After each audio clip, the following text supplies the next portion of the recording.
My name is Sharon Stern-Gersman, and I am honored to serve as the chair of the ABA Standing Committee on Gavel Awards. The committee is composed of 18 accomplished lawyers, professors, journalists, judges, and authors, and is aided by the 50 members of our screening committee, who each year are able to narrow the 150 to 200 entries into the list of our finalists. I'd like to ask the members of the Standing Committee and the Screening Committee that are here to please rise and accept our thanks and admiration.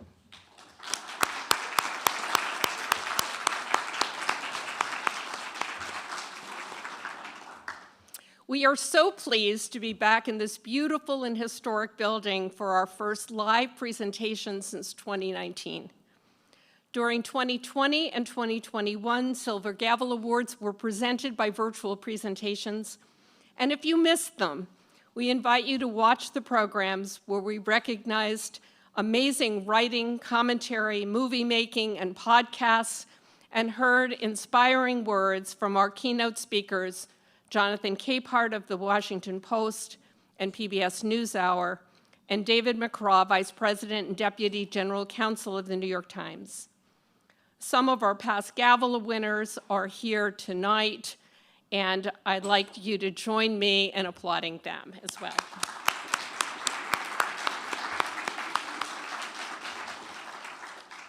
The American Bar Association recognizes just how much the media can do to educate the American public on the workings of the legal and judicial systems.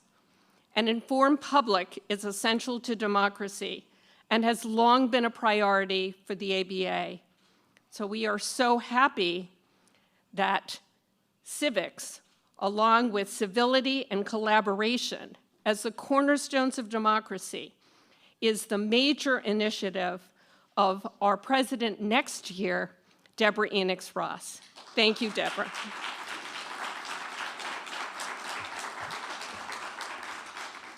The Silver Gavel Awards are the highest honor we can give for this recognition, and so it is fitting that they are presented by our president, the president of the ABA. And I'm now pleased to introduce him, Reggie Turner. He is a partner at Clark Hill in Detroit, where he is an accomplished litigator, government affairs advocate, and strategic advisor. That's his day job when he gets to do it. At the ABA, he's been a champion for civil liberties and justice. Please welcome President Turner.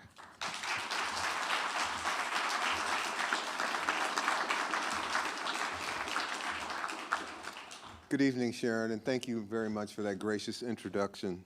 Good evening, everyone. The Silver Gavel Awards recognize outstanding efforts in media and the arts to foster the American public's understanding of law. The Silver Gavel Awards are one of our association's most important and enduring annual traditions. This year, we're making the 65th annual presentation by the American Bar Association with respect to these prestigious awards. They were first presented in 1958 under the visionary leadership of ABA President Charles Rhyne, who also established National Law Day. The Silver Gavels have such a remarkable history. In their first year, an award went to the classic jury room drama, 12 Angry Men.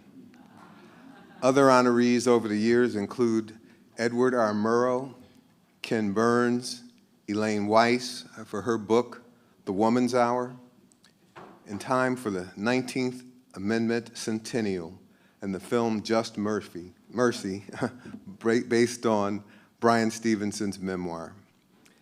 This year, we're awarding 8 Silver Gavels and 4 honorable mention citations. Awards are being given across 8 of 9 possible categories of media: books, commentary, documentaries, magazines, multimedia, newspapers, radio, and television. The ABA is pleased to recognize all of tonight's outstanding honorees and their work. I also would like to thank Brandeis University for their contribution to tonight's event. Please note that their congratulations on page 3 is in our program book.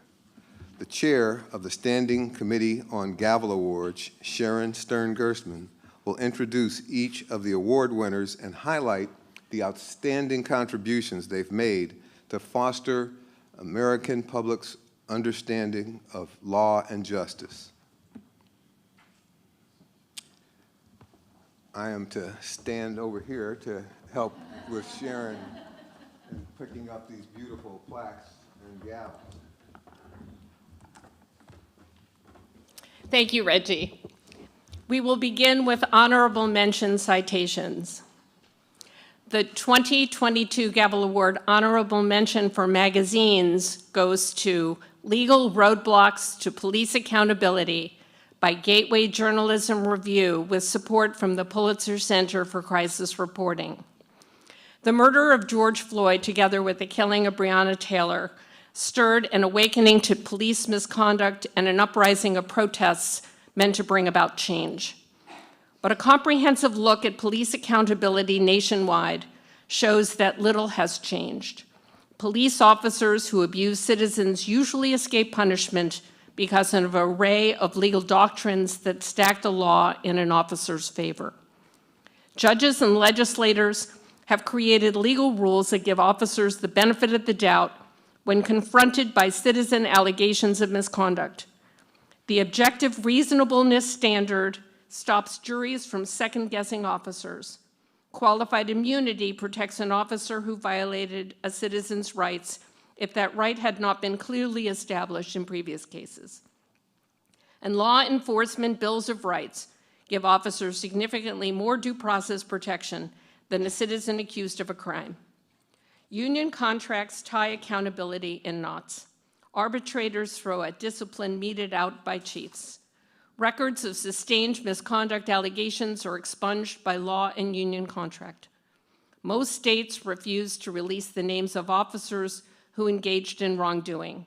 Another potentially powerful method of accountability, police licensing, is disarmed by a hodgepodge of different state laws.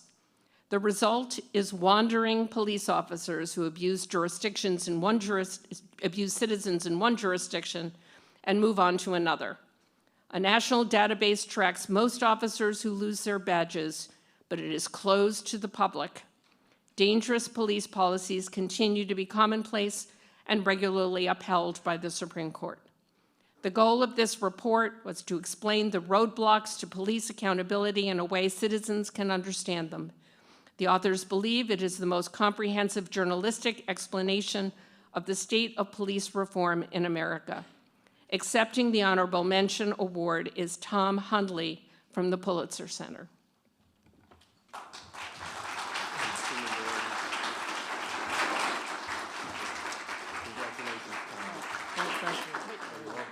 Turn around for a picture.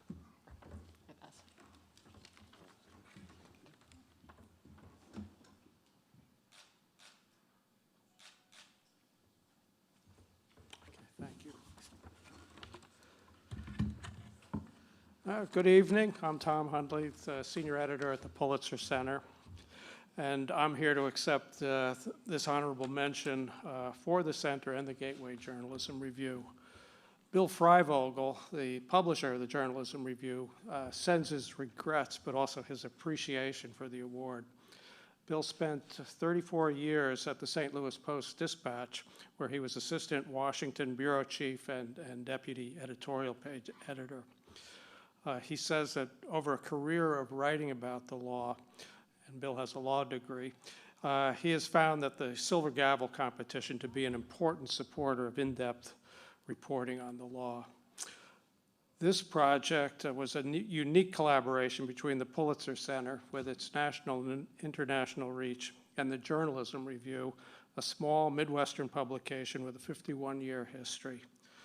The Journalism Review is now published out of the Southern Illinois University School of Journalism, and it specializes in taking a deeper dive into stories.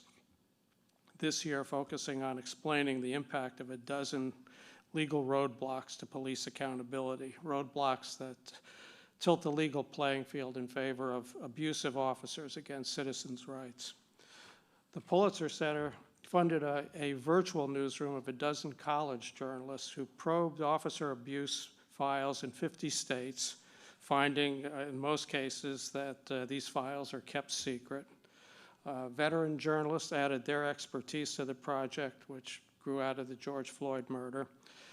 And the project has had some impact. It's led to a number of reforms in various jurisdictions. So we're very honored to be among this company, and again, our thanks for this recognition.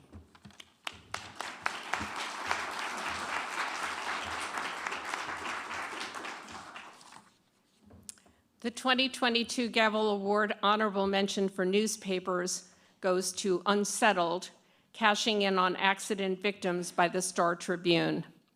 They suffered traumatic brain injuries and crashes, were burnt in fires, or permanently disabled at work.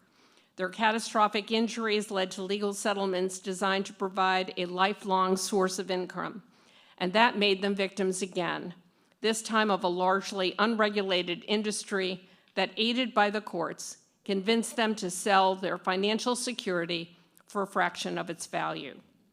Star Tribune reporters documented hundreds of lopsided deals in one of the first major national examinations of the settlement purchasing industry.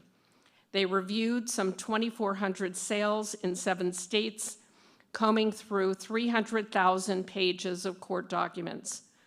They created a comprehensive database that allowed them to quantify the impact of the industry and analyze the decisions made by local judges.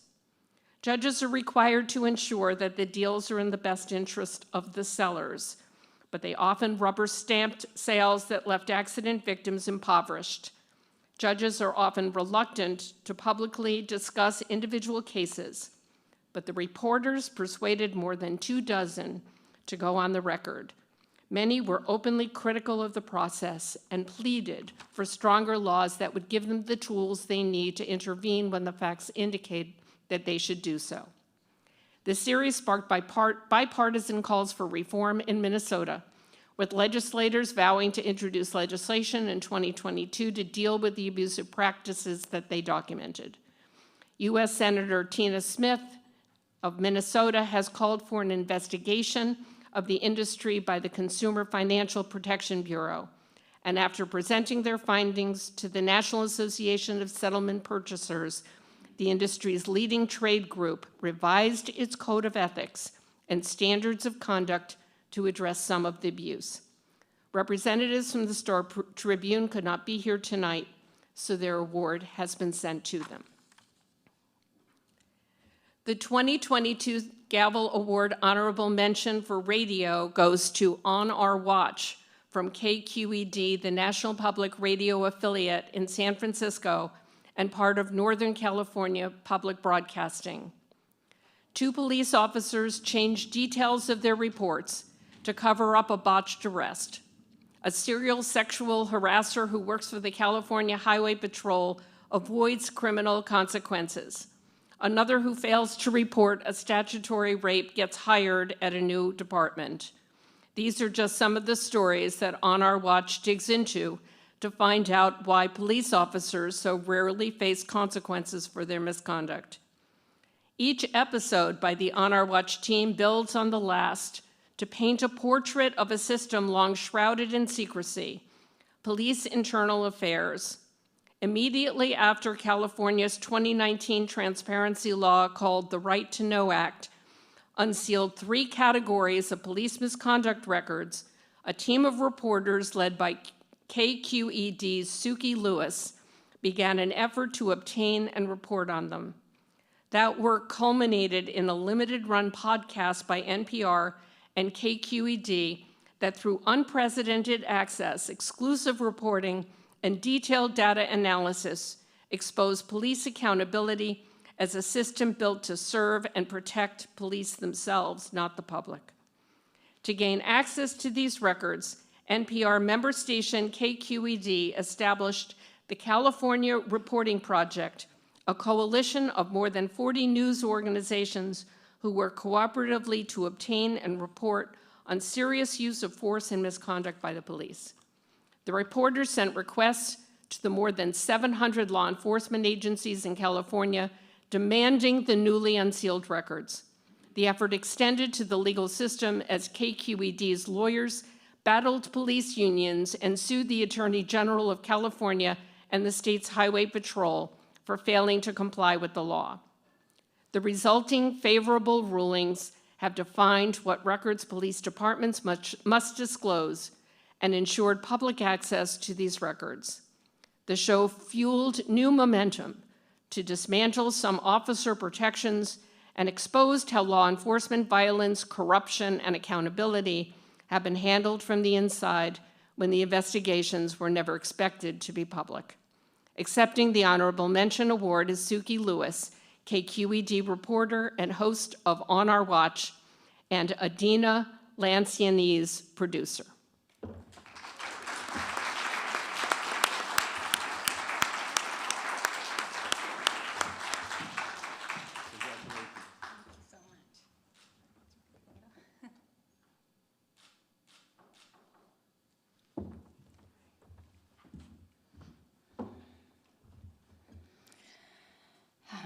Well, first of all, on behalf of my team, which was large, and everybody played a part in it, but especially I want to call out Sandia Dirks and Alex Emsley, my colleagues. I want to thank the American Bar Association for this recognition. It's truly amazing to be in this company, and thank you for this honor. I also want to thank KQED and NPR for believing in this project, which took far longer than was expected at the beginning.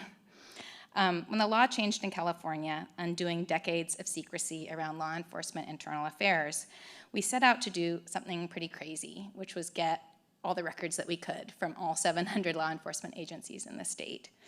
And this took thousands of emails, so many calls to people, and that work is still not done. We still have not gotten all the records that we asked for 4 years ago now almost.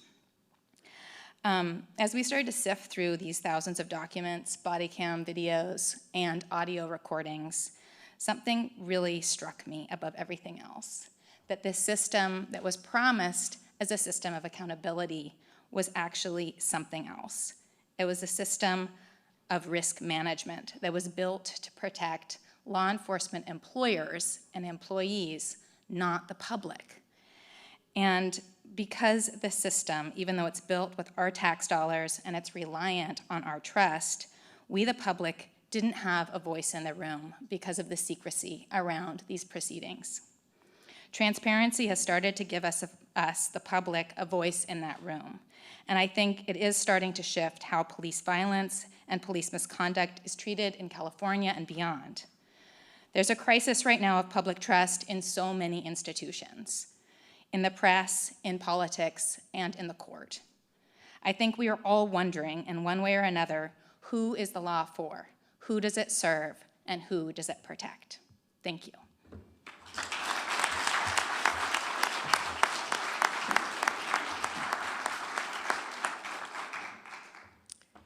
The 2022 Gavel Award Honorable Mention for Television goes to 60 Minutes, Attack on the Judiciary, CBS News, 60 Minutes. In July 2020, U.S. District Court Judge Esther Salah's son was shot and killed at her New Jersey home in an attack that was meant for her. The attacker, a disgruntled plaintiff disguised as a FedEx delivery driver, had found her address online and walked straight to her door. This was not an isolated incident. Death threats, intimidation, and attempted assaults against federal judges are skyrocketing, more than doubling in the past 4 years to nearly 5,000 incidents across the country. This was a story hiding in plain sight. Judges' traditional reticence to speak out meant the issue barely got a mention, despite the exponential rise in threats. The U.S. Marshals, who are tasked with protecting federal judges, were reluctant to acknowledge the problem, let alone go on the record. But an urgent request by the Judicial Conference to hire 1,000 new deputies to stem the swelling online threat caused 60 Minutes attention. They spoke with dozens of federal and state judges across the country who had been subject to graphic personal attacks. Some had been assaulted, ambushed, or shot. The result was a compelling story, and its impact is still playing out today. Representatives from 60 Minutes could not be here this evening, so their award has been sent to them. I urge you to read about the outstanding work of all of the honorable mentions in the program booklet on your table, and to visit the ABA website at ambar.org/Gavel Awards for links and more information. Now for the presentation of the 2022 Silver Gavel Awards. The 2022 Silver Gavel Award for documentaries goes to My Name is Pauli Murray. 15 years before Rosa Parks refused to surrender her bus seat, a full decade before the U.S. Supreme Court overturned separate but equal legislation, Pauli Murray was already knee-deep fighting for social justice. A pioneering attorney, activist, priest, and dedicated memoirist, Murray shaped landmark litigation and consciousness around race and gender equity. As an African-American youth raised in the segregated South, who also was wrestling with broader notions of gender identity, Pauli understood intrinsically what it was to exist beyond previously accepted categories and cultural norms. Both Pauli's personal path and tireless advocacy foreshadowed some of the most politically consequential issues of our time. Told largely in Pauli's own words, My Name is Pauli Murray is a candid recounting of that unique and extraordinary journey. We now invite you to watch on the screen. There are some people who now argue that you cannot teach American history without teaching about Pauli Murray. Pauli was a writer, a lawyer, a priest, a poet. Pauli was a feisty woman. My name is Pauli Murray. My whole history has been a struggle in a society dominated by the ideas that blacks were inferior to whites and women were inferior to men. Pauli was way ahead of the times. I chose for my senior paper, Should Plessy versus Ferguson be overruled? My little argument went to the Supreme Court. Y'all see all of the different folks that are in this room? That is made possible by Pauli Murray. If you rip away everything, oppression is the business of not respecting one's personhood.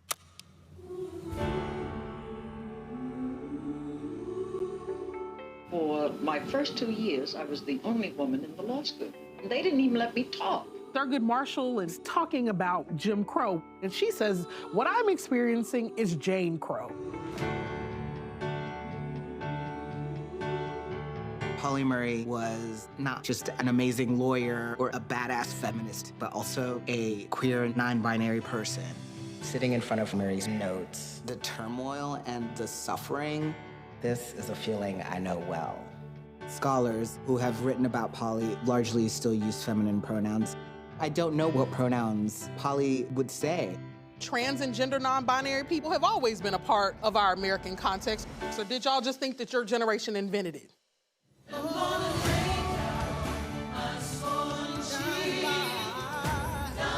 But if this country is to survive, we must live together in harmony. Pauli may not have realized they would be a beacon for so many folks. Pauli's time had not come. We have to work for a world in which it does come. If you say I can't, I'll show you I can, even if I die trying.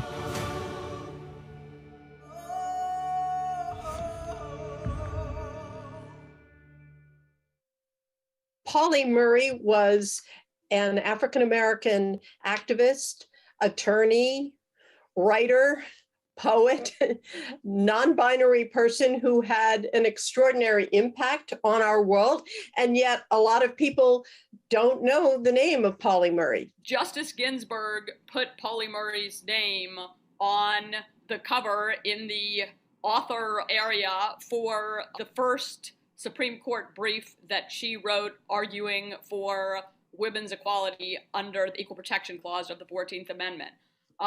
That's how we became aware of Pauli Murray's name.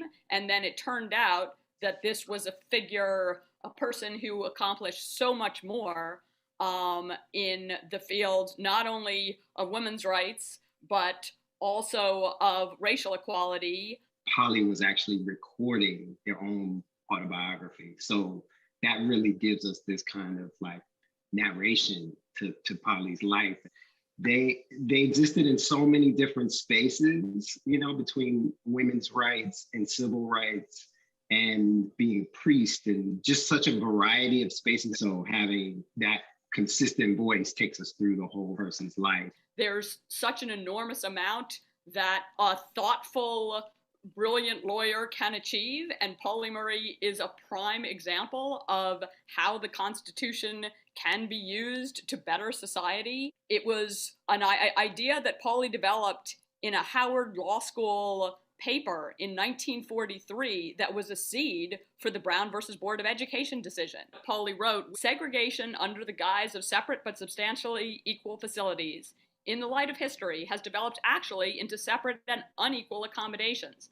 Under the present development, there can be no separate but equal accommodations in the law."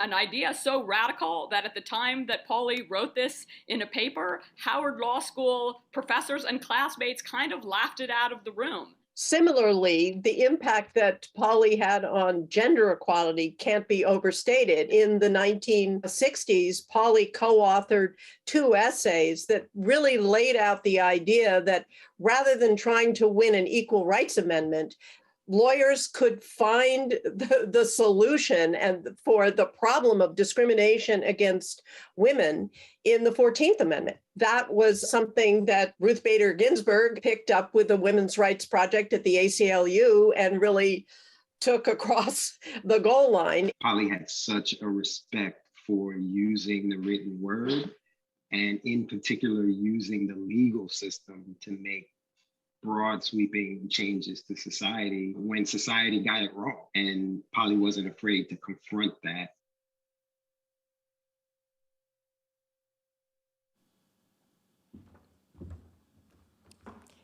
Accepting the gavel is the director, Julie Cohn.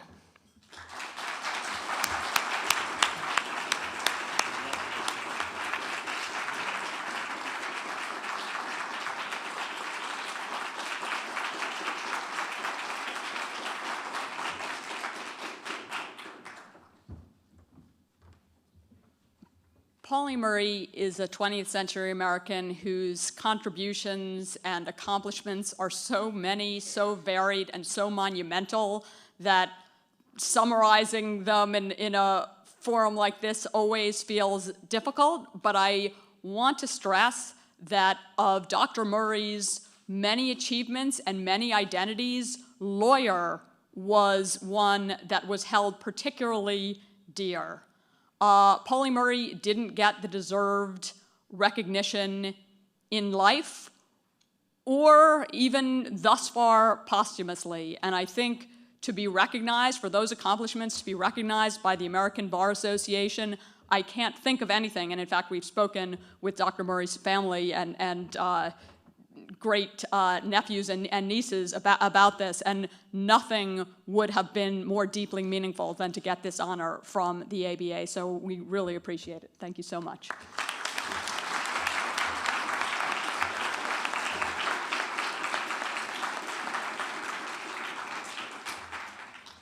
The 2022 Silver Gavel Award for Books goes to Anita Hill, Believing, Our 30-Year Fight to End Gender Violence, published by Penguin Random House Viking.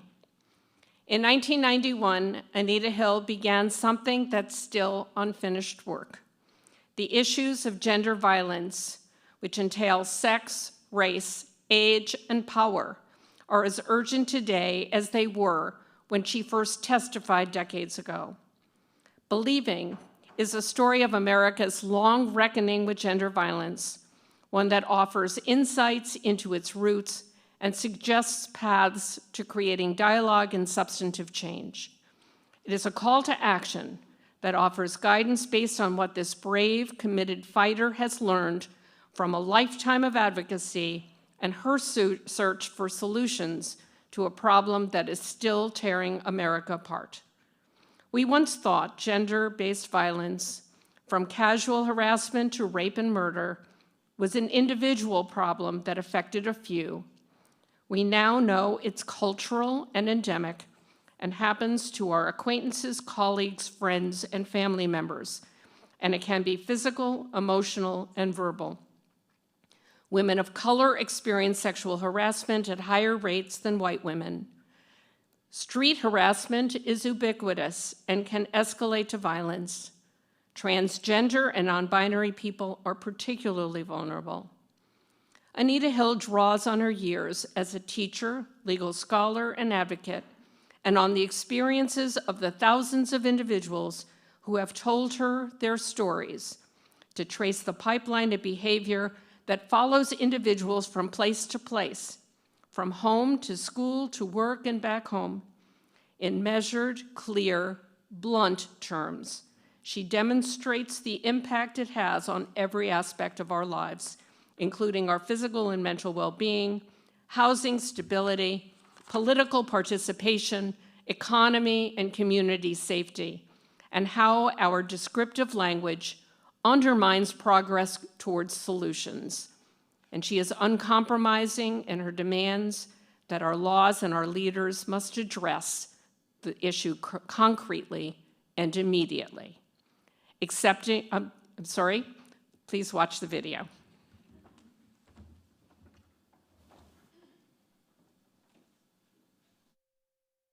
You know, over and over again, I'd get the question, have we made any progress when it comes to sexual harassment or sexual assault or intimate partner violence or the various forms of gender-based discrimination and violence?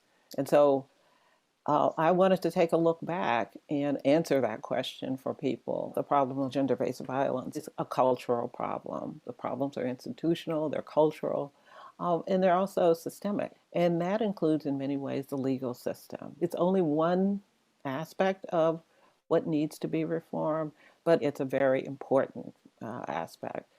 When we hear about cases today, even though the legal system has been engaged, the legal system really isn't equipped to handle the vast number of cases that could be brought.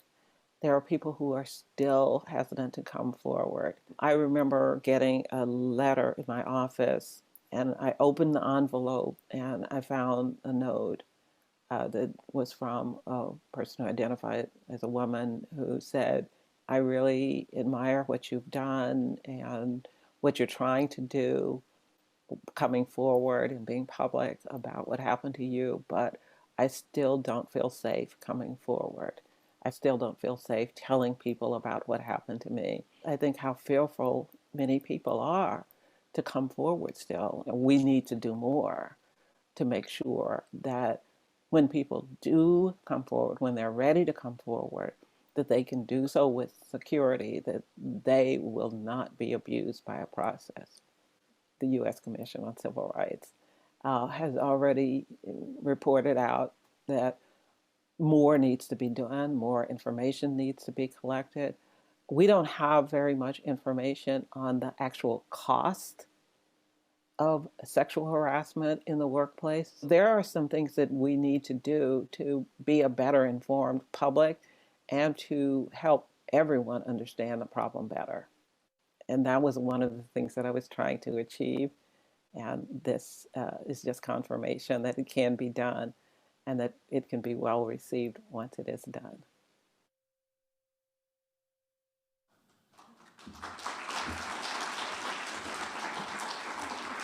And accepting the Silver Gavel is Anita Hill.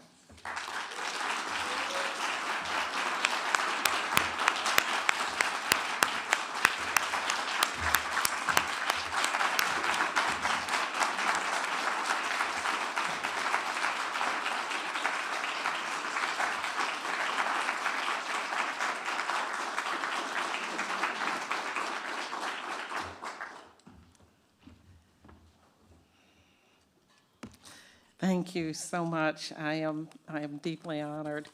And I want to congratulate my fellow Silver Gavel awardees for your excellent work. I've been reading about it and hearing more this evening, and I'm all the more impressed. Of course, I want to thank Sharon Gersten and Reggie Turner for this honor, the ABA's honor, really recognizing, believing. As a teacher and as a lawyer, I'm especially taken with the idea or the recognition that believing has made a contribution to legal education and a contribution to the outreach to the public to increase the understanding of the law, which is very much needed today. The book is entitled My 30-Year Journey, but it really is the journey of a lot of people. And I won't have time to name all of them. I can just say a lot of people that include supporters, mentors, friends, colleagues from Brandeis University. Of course, you've seen that, so thank you. Colleagues from the University of Oklahoma, my former law partner from Colin Milstein, Sarlis and Toll. I mean, friends all over the country, really, but none more than the people who have shared their stories with me.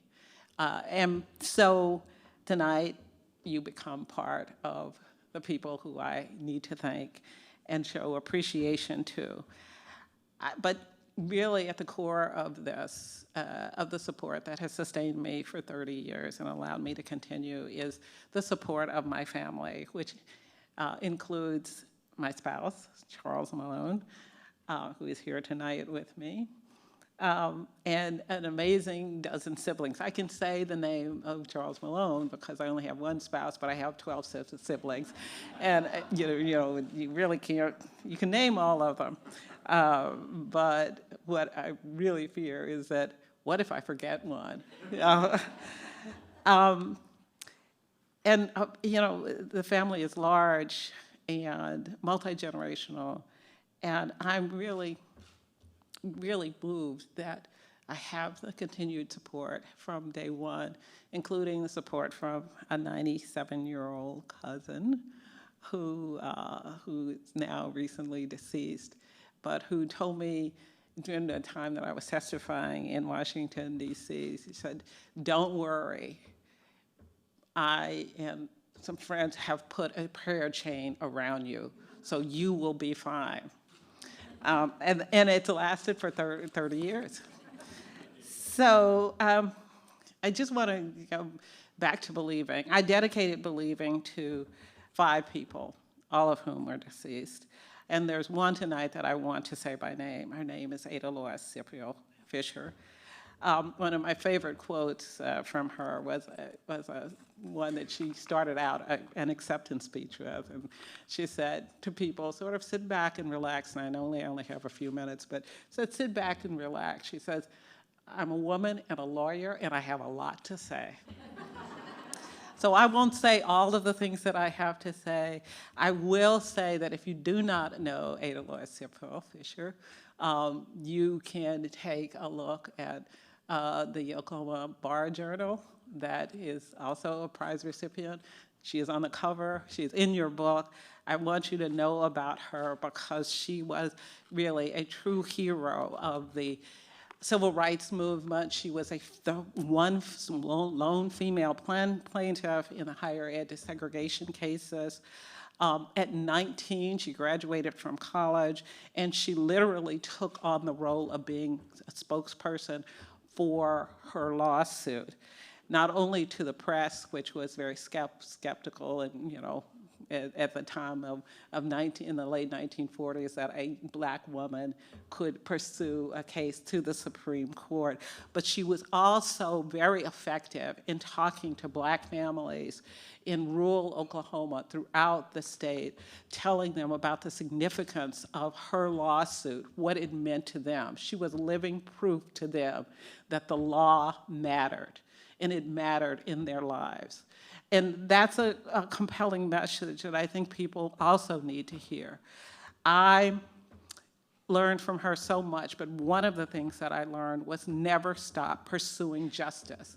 I had the privilege of knowing her when I was teaching at the University of Oklahoma and when she was on the board of regents at the University of Oklahoma, a board that she had sued to get admissions into the law school there. So, again, never stop pursuing justice was a message that I remember and call on so often in the last 30 years. Believing really is my contribution to, I hope, legal education and to outreach to the public. It's also my tribute to Ada Lois Sipple Fisher, but it's also my tribute to survivors and victims. I wanted Believing to be inclusive. People talk about intersectionality, and I want them to understand and see that intersectionality is something real. It's not just an abstract term. The impact that the law, even the law, can have on individuals will vary depending on their identity and their multiple identities. It's a tribute really to those who deserve to be heard everywhere. I wanted it to be inclusive in terms of the people that I talked about. I wanted it to be inclusive of the behavior that is gender-based violence, and I wanted it to be inclusive of our responses, whether they're the legal responses or the social responses that are keeping us from moving forward on this issue. So there are people out there who are victims and survivors everywhere. They deserve to be seen, they deserve to be heard, and they deserve accountability. And I believe that we as a people are ready to afford them just that and more. So thank you, ABA, for this recognition, and all of you here tonight. Thank you so much.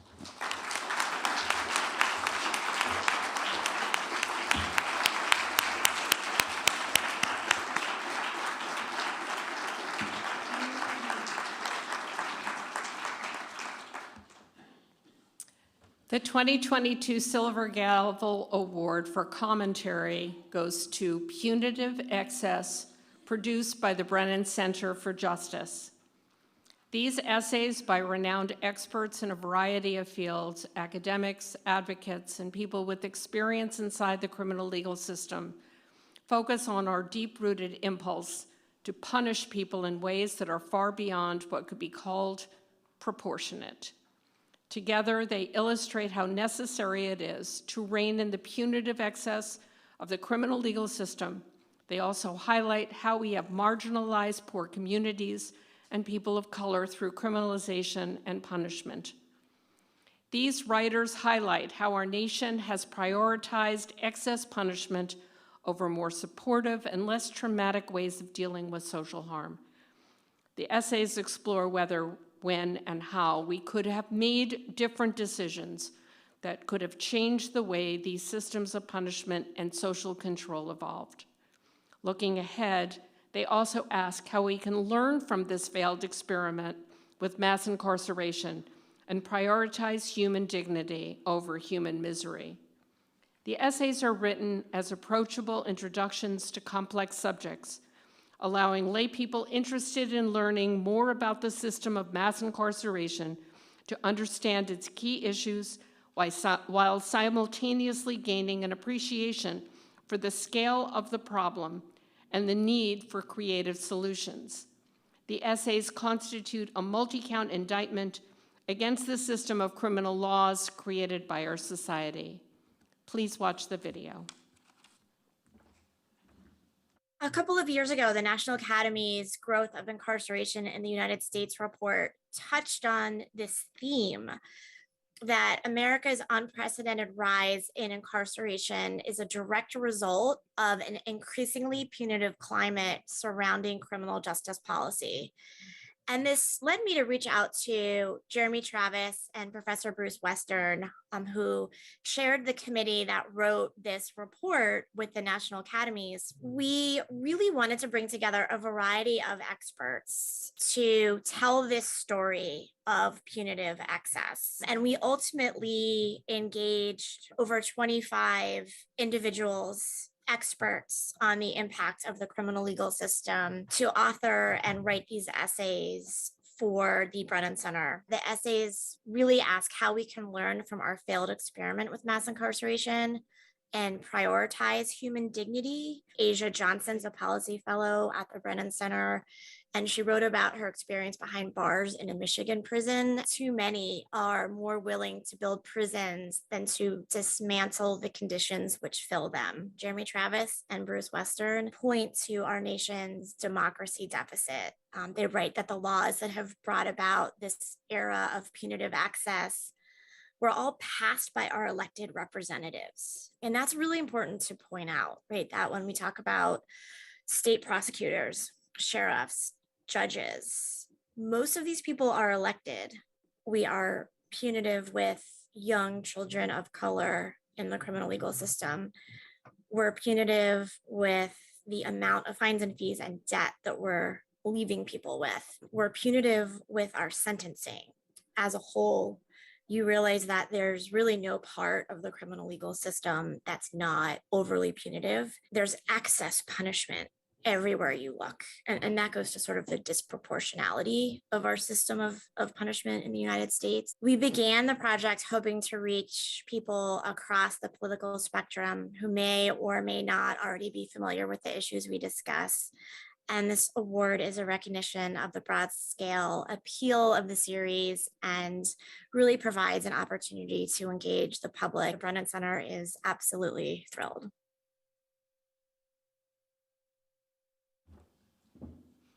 Accepting the Silver Gavel is Lauren Brooke Eisen, Director of the Justice Program at the Brennan Center for Justice.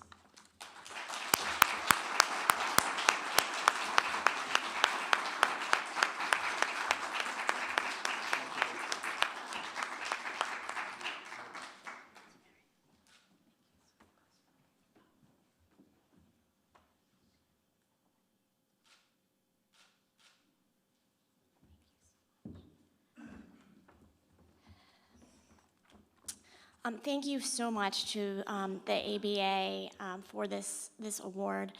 I'm Lauren Brooke Eisen. I direct the Justice Program at the Brennan Center for Justice at NYU School of Law. And on behalf of the Brennan Center and everyone and all of the authors who wrote essays for this series, we are thrilled. And to be among this incredible company of wonderful writers, authors, producers. We really, we never expected that the essays would reach such a broad scale audience and that we would be receiving an award from the ABA. So thank you for that. And most of you in this room know that America's incarceration rates are staggeringly high. We have about 5% of the world's people and 25% of the world's incarcerated population. Right now, as we sit here in this room, there are about 1.2 million people behind bars just in state and federal prisons. And when it comes to county jails across the country, there are more than 10.3 million admissions every single year. And those numbers do not reflect anyone who is in immigration detention, civil detainees who are detained in what to all of us looks like prisons and jails, these immigration detention centers. We know that our nation's justice system fails to live up to the American ideals of equality, fairness, redemption, and completely ignore our values of human dignity. Changing hearts and minds to transform our punitive justice system is difficult. And this series attempts to reach the broader public and illustrate just how punitive, disproportionate, and inhumane our system of punishment is in the United States. This series benefited from incredible voices of, and you saw a few pictures on the screen, but incredible voices of people who had spent time because they were incarcerated in jails and prisons.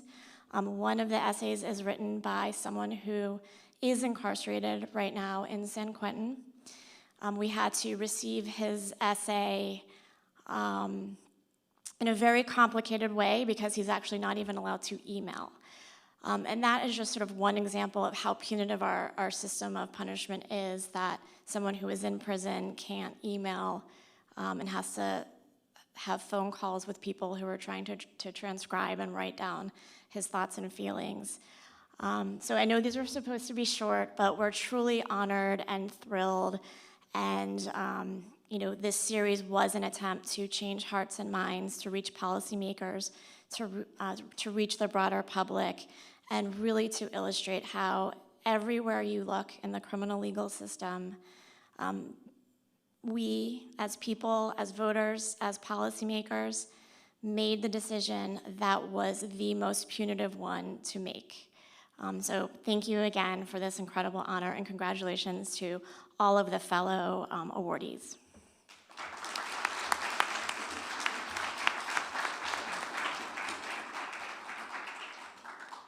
The 2022 Silver Gavel Award for Magazines goes to Black Legal History in Oklahoma, the May 2021 issue of the Oklahoma Bar Journal. In May 2021, the state of Oklahoma observed the 100th anniversary of the Tulsa Race Massacre. This event represents a dark chapter in the state's history.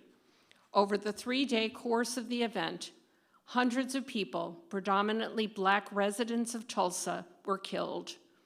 More than 1,200 Black-owned properties were deliberately burned or otherwise destroyed in an area known as Black Wall Street, one of the most affluent Black neighborhoods in the entire nation. Worse still, during the decades following the event, a dearth of information existed about it, even though it was extensively documented at the time. That the event had happened at all was not taught in Oklahoma public schools and rarely discussed. It seemed there was a deliberate attempt to conceal the fact that the event ever took place at all. That critical lack of knowledge began to change in the mid-2000s, and the event is now part of Oklahoma history, curriculum, but there are many facets that have yet to be explored. One area ripe for exploration is the history of legal practice among Black Oklahomans, and that is what this issue of the Journal did. Please watch the video. It takes a visionary to develop the concept, and that certainly was Justice Browning.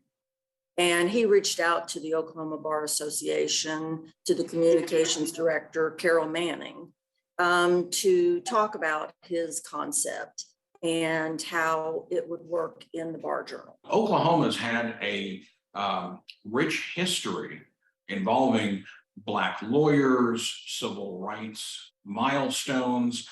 It was home to so many attorneys that by 1910, Oklahoma had more Black lawyers than any other state in the country. The other aspect of this that was so critical was that Oklahoma proved to be vital proving ground for legal challenges to things like constitutionality of grandfather clauses, one of the first major decisions on segregation, and of course, tragedy like the terrible Tulsa Race Massacre of 1921. One of the photographs that is most stirring to me is a picture of a couple of Black lawyers after the Tulsa Race Massacre, in the midst of this devastation, with their offices destroyed, pitched a tent in which they're meeting with clients to assist them in their legal needs. This issue had the potential to both acknowledge the contributions, the lives and legacies of these Black legal trailblazers. It was a way for all of us as members of the Oklahoma Bar to say, we acknowledge the tragedies of the past, and we're committed to educating generations to inspiring them and to healing the racial divide that still exists. For something as significant as that 100th anniversary of the Tulsa Race Massacre, I think it was incredibly impactful, and for the Bar Journal to help foster public understanding. I'm reminded of Justice Ketanji Brown Jackson's acknowledgement in her speech upon being confirmed about how she stood on the shoulders of those who had come before her. And that's very true of our profession, of individuals who came before and laid the groundwork and deserve to be remembered.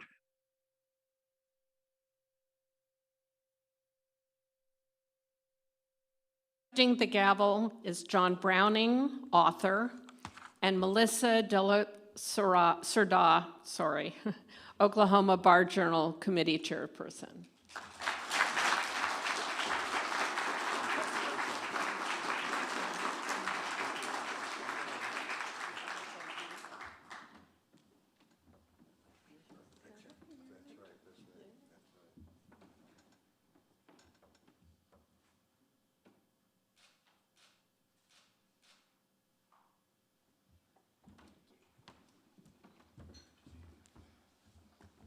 The Oklahoma Bar Association is a relatively small bar.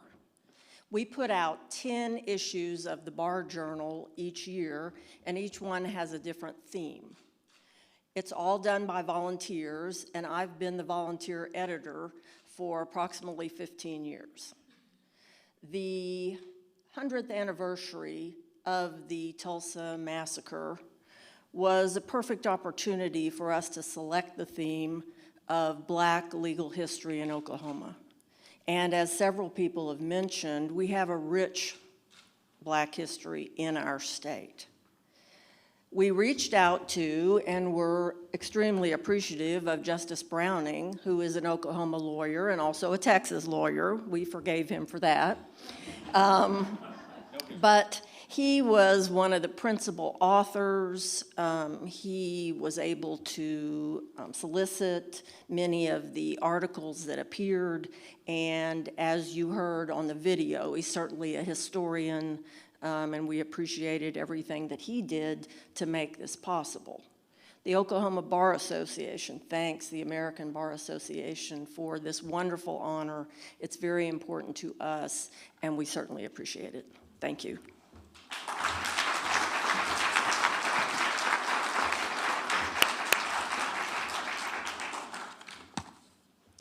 The 2022 Silver Gavel Award for Multimedia goes to Unresolved by Frontline.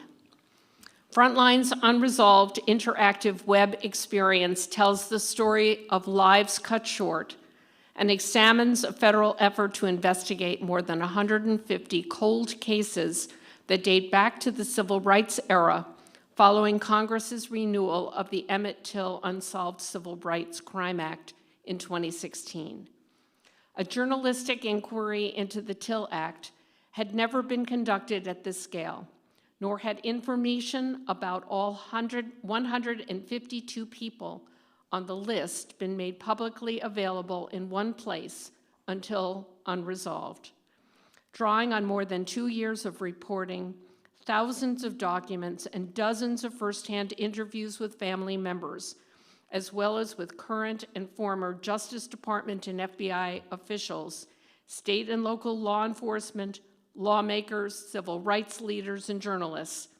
The multi-platform experience investigates the federal government's effort to grapple with the nation's legacy of racist killings and includes a website, podcast, Frontline special, and traveling interactive exhibition. Frontline also partnered with StoryCorps to record nearly 24 oral histories to preserve these important firsthand accounts before they were lost to time. These capture the generational impact, but they also demonstrate the resiliency of this community. These recordings are featured in the project and will be archived in the Library of Congress. Please watch the video.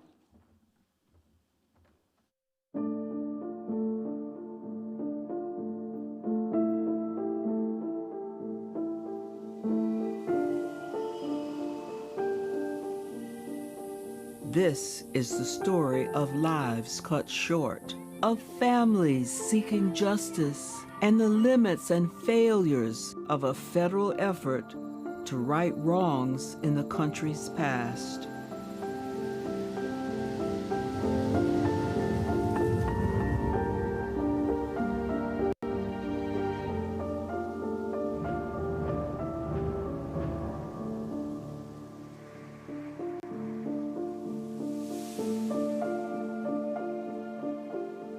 They just knocked on the door. She opened up the door. They said that we investigated your husband's death concerning the shooting with Officer Kelly, and handed her the letter, and that's when she broke down. The Justice Department, under the Emmett Till law, has taken up the case. I'm sure that they will do the best they can do under the circumstances. The thing of it is that this man has lived out his life. Jimmy did not live out his life. All his life is gone.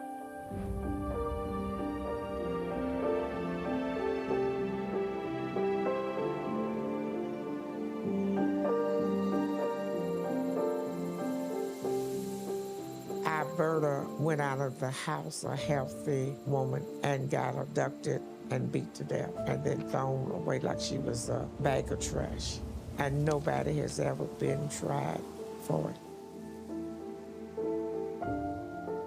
If people forget who we are, as they have in the past, we'll remind you, because we are going to be here. We're always going to be here, for whatever that's worth. It's a story that is familiar to people of color all over this country.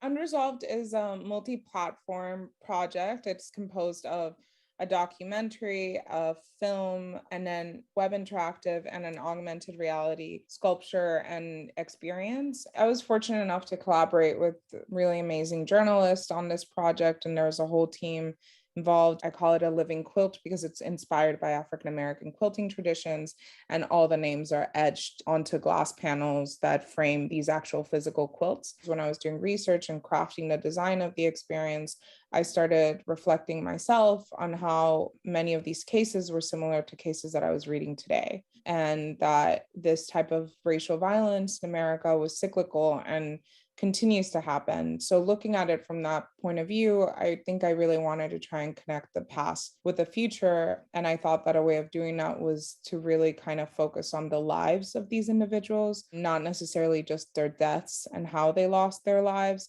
but why did they lose their lives in terms of like who they were as people. So many of them lost their lives for simple things as voting or for being successful at business. And they were courageous. They voted when they knew that there was like a risk that they could be killed for doing that. And I think when we look at things like that and how that happens in the past and how in many cases it's still happening today, I hope that we can all try to be more courageous and be inspired by these people and not only celebrate their lives, but hopefully it can turn into action to change our future and maybe end this cycle of violence.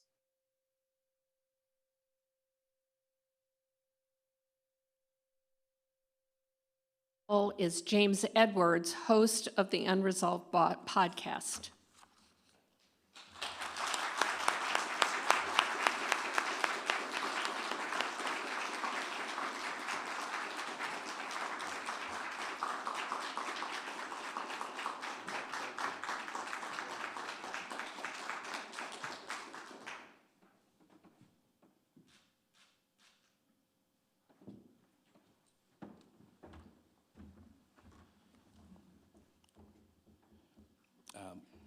First, I just want to say thank you to the ABA. Just to be among this group of honorees here this evening is just truly something special.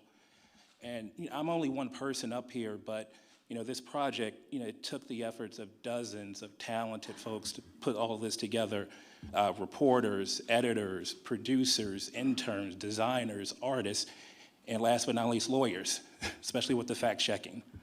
And just in addition to Frontline, I want to acknowledge our partners at PBS, GBH, Black Public Media, Otto Otto Pictures, Northeastern University Civil Rights and Restorative Justice Project, StoryCorps, and Retro Report. Unresolved stands on the shoulders of years of tireless work that's been done to bring these stories, these crimes to light. Work done by universities and law schools, work done by journalists, civil rights groups, and the families of victims on the Till Act list. And I want to give a special thanks to the families, because without the families, there is no unresolved. Just when you're watching that video, just go back to, talking to people like Cordero Ducksworth, who was only 5 years old when his father, Roman, was shot by a police officer in Taylorsville, Mississippi in 1962. Think about Flora Shanklin, whose sister, Alberta Jones, she was the first woman to earn a law license in the state of Kentucky. And then she was the first Black woman to be appointed a prosecutor in Louisville. And her murder's gone unsolved now for 57 years. But her sister, Flora Shanklin, to this day, in her 80s, is still fighting for justice, fighting to have her sister's case solved. And, their courage, their determination for truth and accountability in the face of so many odds, it's not just an inspiration, but I think it's also an important lesson for all of us. Thank you.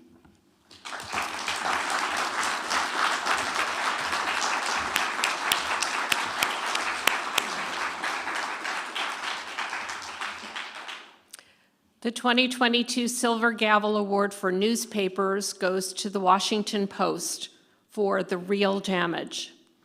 This reporting revealed in human terms how a legal legacy that dates to the Jim Crow era, when Black people were systematically excluded from the Southern courts, has cut off communities from federal disaster aid in the age of worsening climate change. Shortly after taking office, President Biden visited FEMA and declared that the pressures of climate change demanded more federal help in, quote, too often overlooked, unquote, communities. It's about having people's backs in the toughest moments, he said.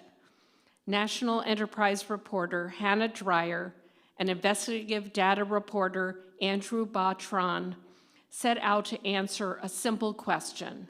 Does the government really have disaster survivors' backs? What they found was an agency in many ways failing to live up to Biden's promises when it came to helping Black Americans who have been excluded from legal property ownership in parts of the South, now being hit hardest by climate disasters. Heirs property, land that is informally passed down between generations, is a massive phenomenon in the Deep South, where it constitutes a third of Black-owned land. People believed that this form of ownership protected their property from a biased legal system, but it is in fact the leading cause of Black involuntary land loss. Without formal deeds, families are excluded from federal loans and grants, including from FEMA, which requires that disaster survivors prove that they own their property before they can get help rebuilding. FEMA declined to share information about its approval rates and reasons for denials, so Tran wrote code to scrape a dormant government and pull data on 9.5 million applications for aid from FEMA's own network. A comparison with census tract data showed that people in Black majority counties were denied disaster assistance twice as often as other Americans because they couldn't provide clear titles. The Post has made all of this data available on its website, along with an interactive map showing where people are being denied aid because of title issues.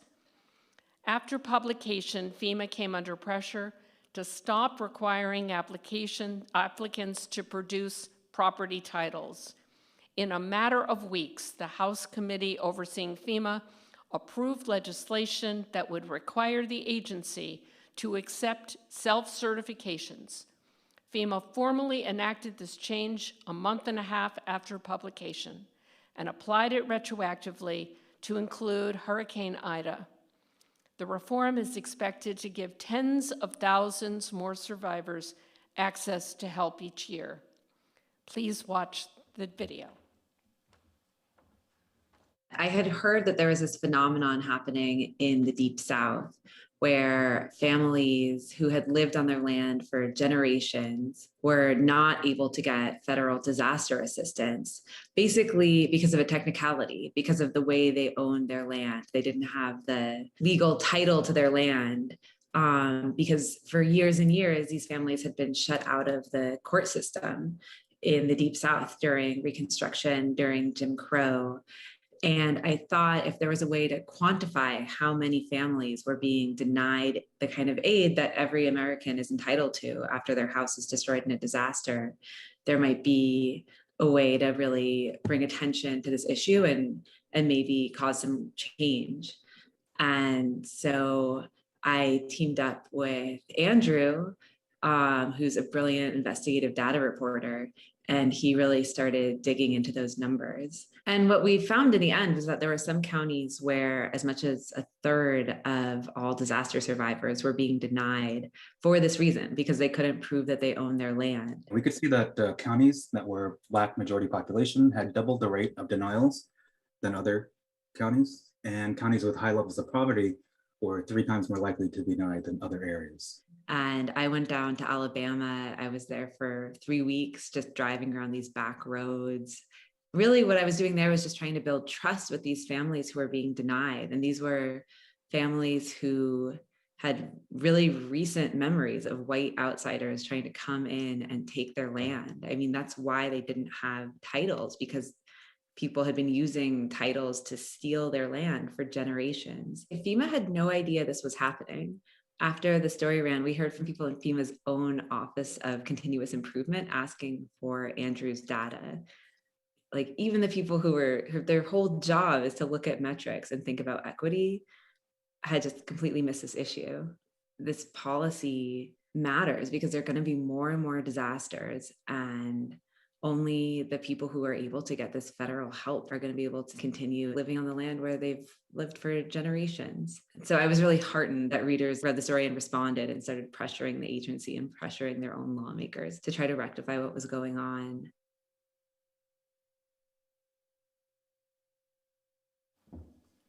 Accepting the Silver Gavel is National Enterprise reporter Hannah Dreyer and investigative data reporter Andrew Batran.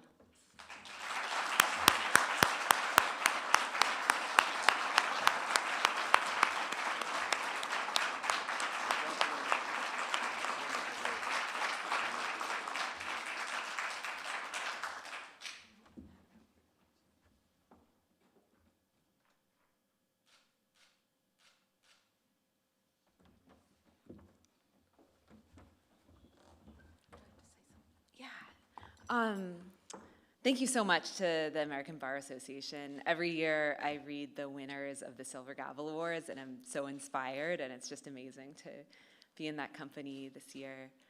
As you guys heard, this reporting basically revealed that FEMA was systematically denying help to Black families in the Deep South.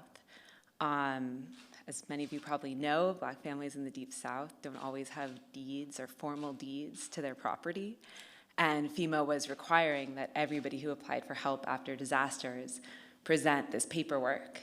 And I went back and forth with them, and they kept telling me that they had to make that a requirement, that it was in the law, that they would need like a presidential action or some kind of law passed through Congress to change that. But then weeks after the story ran, they just changed it, like instantaneously. And I thought that that was going to open it up for tens of thousands of families to get this help. But actually, just in the past year, 200,000 families who otherwise wouldn't have qualified have gotten FEMA help. So those are families.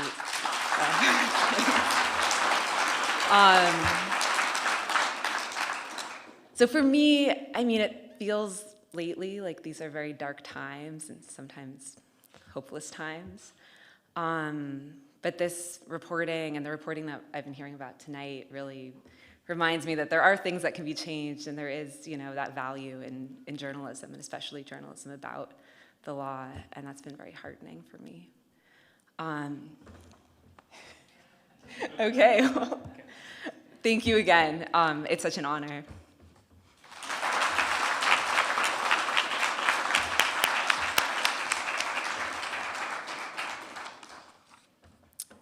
The 2022 Silver Gavel Award for television goes to 48 Hours, A Promise to Ahmaud.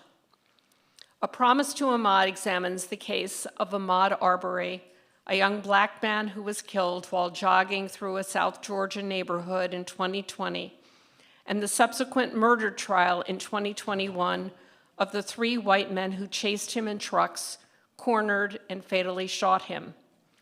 In this 48-hour special investigation, correspondent Omar Villafranca speaks with Arbery's mother, Wanda Cooper Jones, about her relentless fight for justice and a promise she made when she laid him to rest to get answers and justice. The story follows her journey as she discovered a network she believed was covering up her son's murder. The story also raises big questions about the suspect's motives and the local law enforcement's handling of the initial investigation. Villafranca's reporting in A Promise to Ahmaud scrutinized a system that seemingly shielded Arbery's attackers for months and followed his mother's journey through the legal system to deliver on her promise. Villafranca and 48 Hours covered the case for a year and a half, covering the month-long trial that culminated in murder convictions for all 3 men. Please watch the video.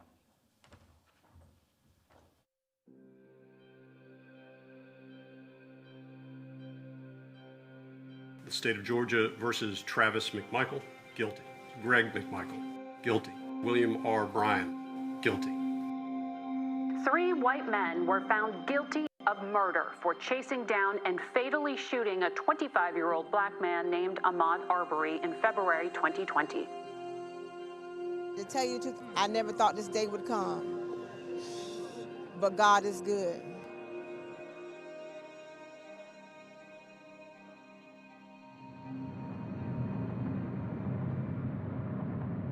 I think about it a lot when I go out and run. It's a very strong connection when I run now to Ahmaud Arbery. Ahmaud and I were best friends. The way Ahmaud died, it hurts my soul. He was jogging through a neighborhood, minding his own business. 3 white men decided to get in their trucks and pursue Ahmaud. They became judge, jury, and executioner.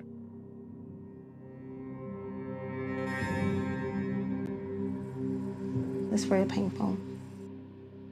Ahmaud was my baby, and Ahmaud's gone. He was hunted down like an animal. This was a lynching. Modern-day lynching. We've had break-ins. The guy was trying to take the shotgun away from him. There's nothing else I can do. I miss the little kisses on the cheek. Ahmaud was the kid that would just come in the house and just give me a hug. His unofficial crime was jogging while black. The local authorities, the police department, they had no intentions of making an arrest, and they didn't make an arrest. What were they doing? Telling lies, hoping I go away. No one has been arrested or charged in the death of 25-year-old Ahmaud Arbery. My son was not committing a crime. I had to keep pushing to get answers. She is relentless. I would not go away. She wasn't going to be turned back by anybody. Video has surfaced of an African-American man being chased down and killed while his family says he was just out jogging. Nobody got us on video. You just witnessed it, bro. I got it. You got it on video. This murder in broad daylight was streamed into people's homes all across the country.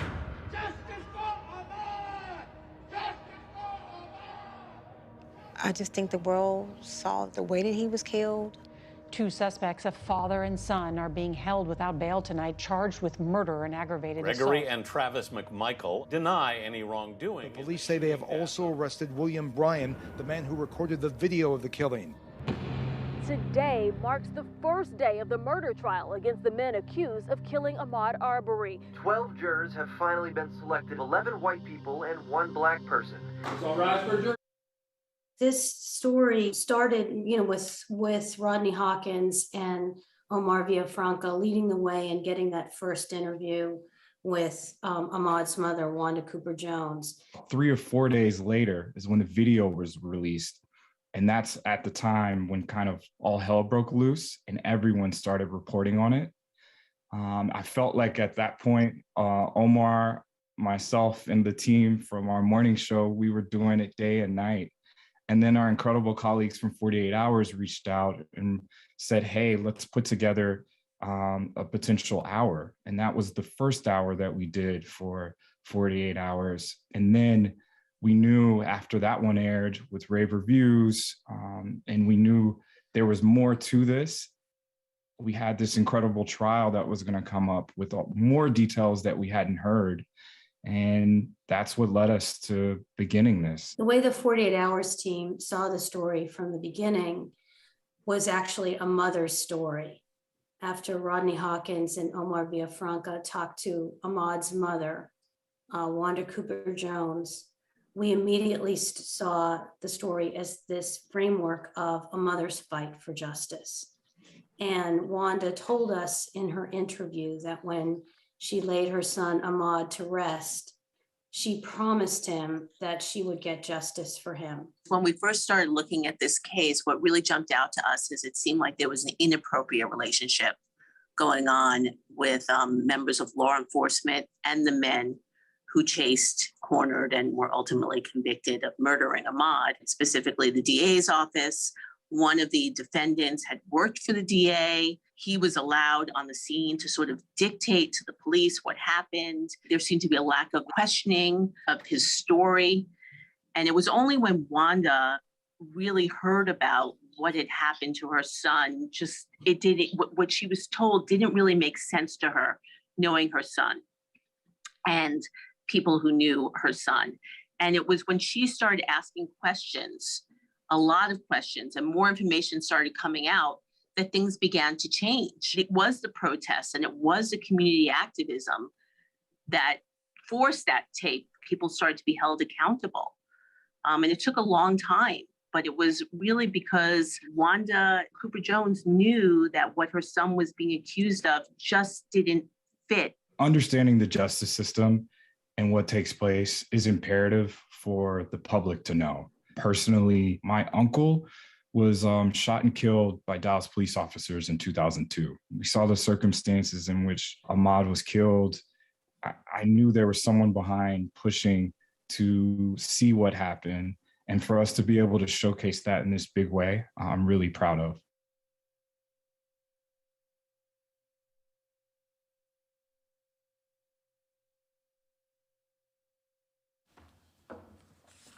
Accepting the gavel are Omar Villafranca, Rodney Hawkins.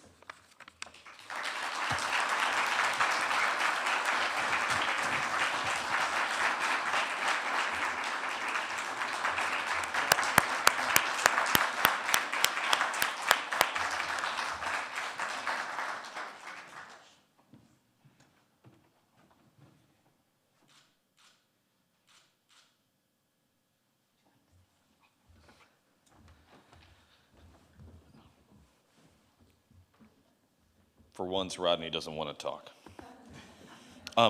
First, thanks to the Bar Association and everyone who was nominated. When we were actually alerted that we got nominated, we were excited. We started reading through the names, and then we saw that the stories just kept getting better and better and were important. And then we saw our colleague, Bill Whitaker, in 60 Minutes were on there, and we literally looked at each other and said, it was an honor to be nominated.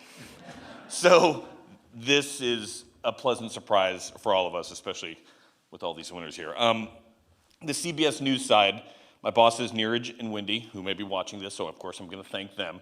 The crew that's here, Benita, and Emily's here, but she's with 48 Hours. Alicia and producer Rodney Hawkins were kind of a duo team.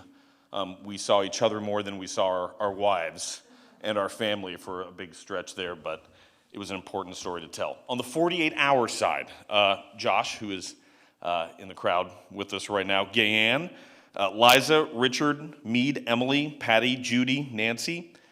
And finally, I want to thank the Arbery family, but Wanda Cooper Jones. She allowed us into her life at the worst possible moment that could happen to any parent, a mother or a father. And she trusted us, and she opened up her life, showed us her wounds, and led us into the courtroom with her, which she was seeing. It's painful, but it's something that the American public needed to see. And it goes back to what him and I have talked to on certain things like this. CBS News was the first one to cover this for network. There was no flashy video. That video hadn't been basically put out. But where there's smoke, there's fire. So I encourage everybody, keep looking for smoke. Thank you.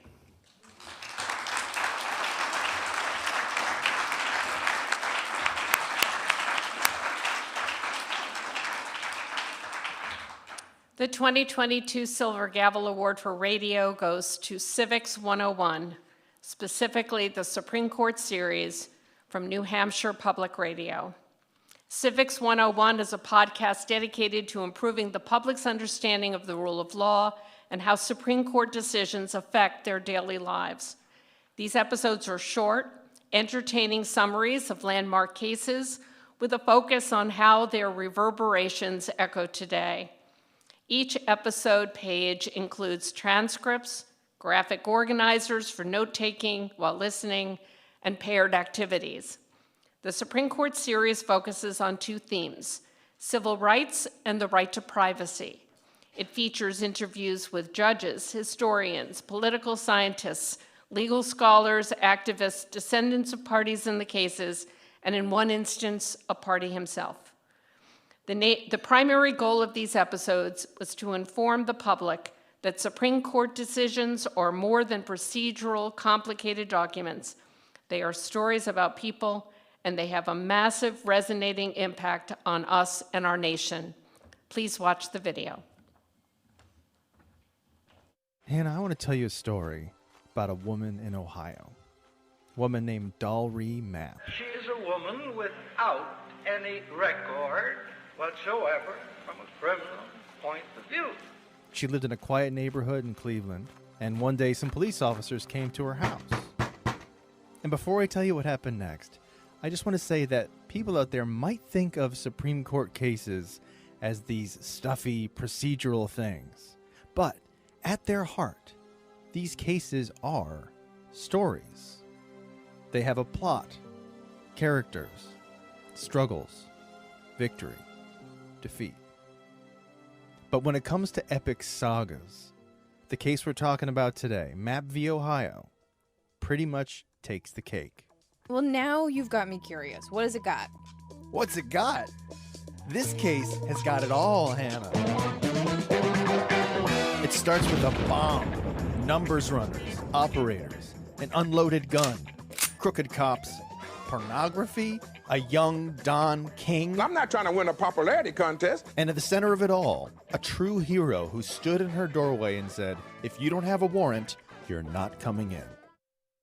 A lot of questions at the station along the lines of, can that politician do what they just did? People were paying, it seemed, just a little more attention, and they realized that they might not know how certain roles worked. So a producer at the station at the time, Logan Shannon, writes on a Post-it note, Schoolhouse Rock for adults. That's what we need. We need something really basic. And so Civics 101 was launched, and it started out as a very basic, what we call two-way show, an interview with one guest.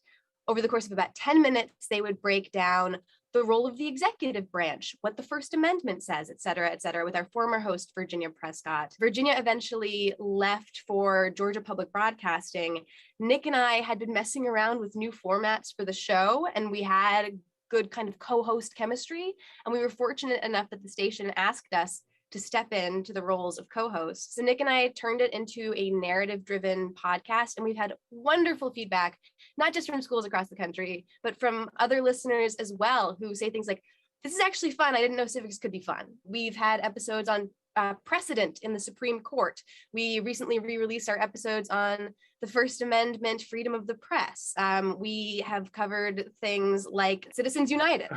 So we're all over the map, but it's always narrative driven and as engaging as we can make it. When it comes to the Supreme Court, we are talking about the 9 people who are endowed with the power to tell us what our Constitution says.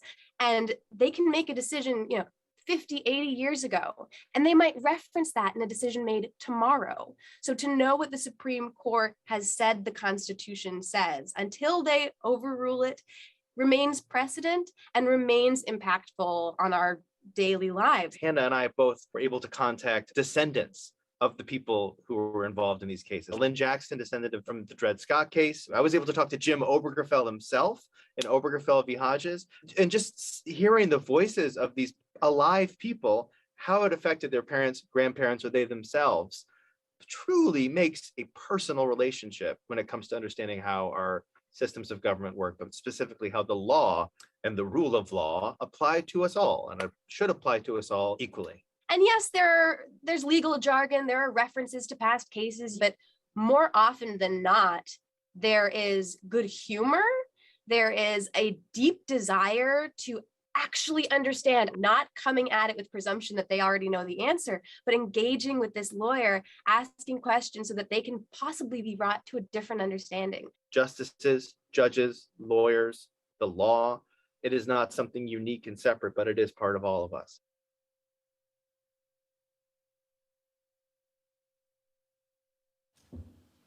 Accepting the Silver Gavel are Civics 101 hosts Nick Cabadice and Hannah McCarthy.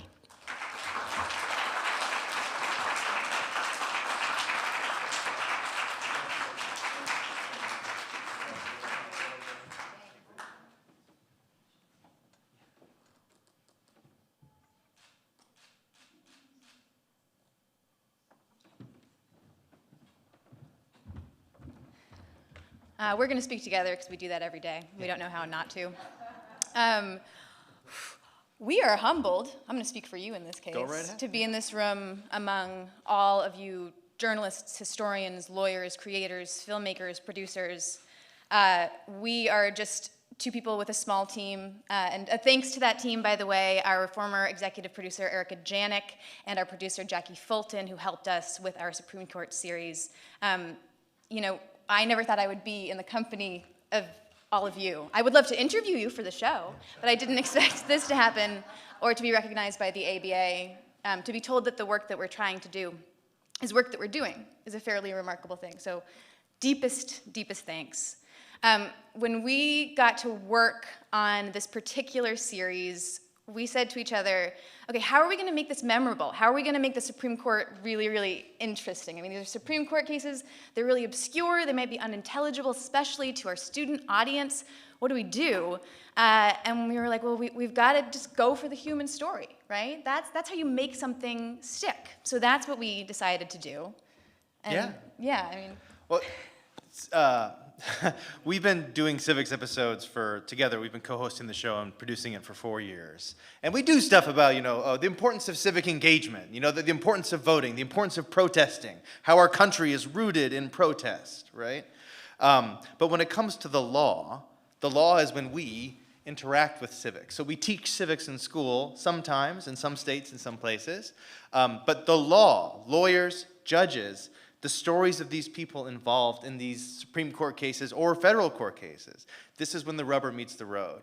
These are the stories that we chose to tell because of that. And we made it for the general public, and we were delighted to hear that teachers across the country were using it in the classroom.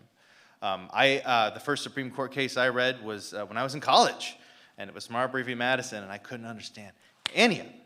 But I'll always remember, thank you, Professor Brown, Article 3, Section 2, Paragraph 1. That's where the power of the court was given to itself by itself, to interpret itself. Finally, the very last thing I'll say is a lot of guffing about, but these stories are so crucial And these characters are crucial, and I think the people we really have to thank for this award are these people in these cases. We're talking about people who thought that something was unfair. Jim Obergefell. We're talking about people, Richard and Mildred Loving. We told stories about people who broke the law to fix the law. Homer Plessy, Estelle Griswold. And we told the story of someone who just said to the cops, "You can't come in." So thank you.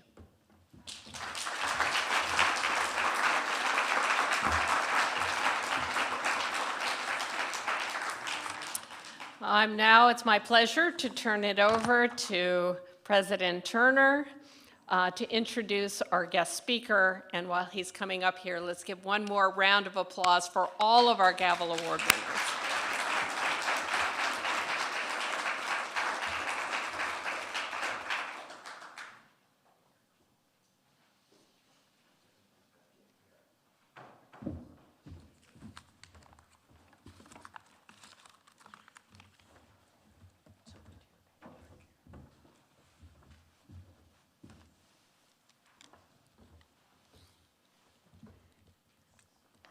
Sharon, I first want to thank you for the wonderful work that you've done to put this program together this evening, and for all the work that you do for the American Bar Association. You are one of our best, and it is my privilege to work with you this evening.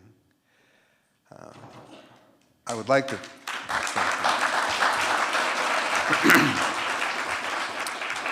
to add my personal congratulations to our honorees and my appreciation for all they have done to advance public understanding of the law. I would also like to thank the 18 members of the Standing Committee on Gavel Awards and the 50 members of its screening committee for their dedication in judging entries. I also want to take a moment to recognize the longtime service to this committee of ABA member Stephen Edds, who passed away on March 29th at his home in Mississippi. He served as a Gavel Awards screener, committee member, and committee chair, and we want to publicly acknowledge his service. I'm now delighted to introduce our featured speaker, Alan Miller. Alan C. Miller is the founder and former CEO of the News Literacy Project, the largest provider of news literacy education in the country.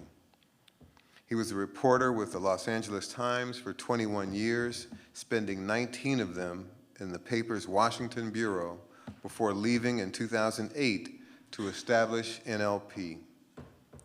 Miller won more than a dozen national reporting honors, including the 2003 Pulitzer Prize for National Reporting. In 2020, Miller was named a Washingtonian of the Year by Washingtonian Magazine. In 2021, he won the AARP Purpose Prize.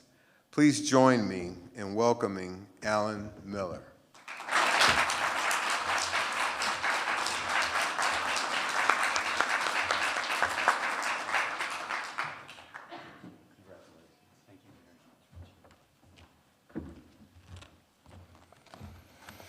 Good evening.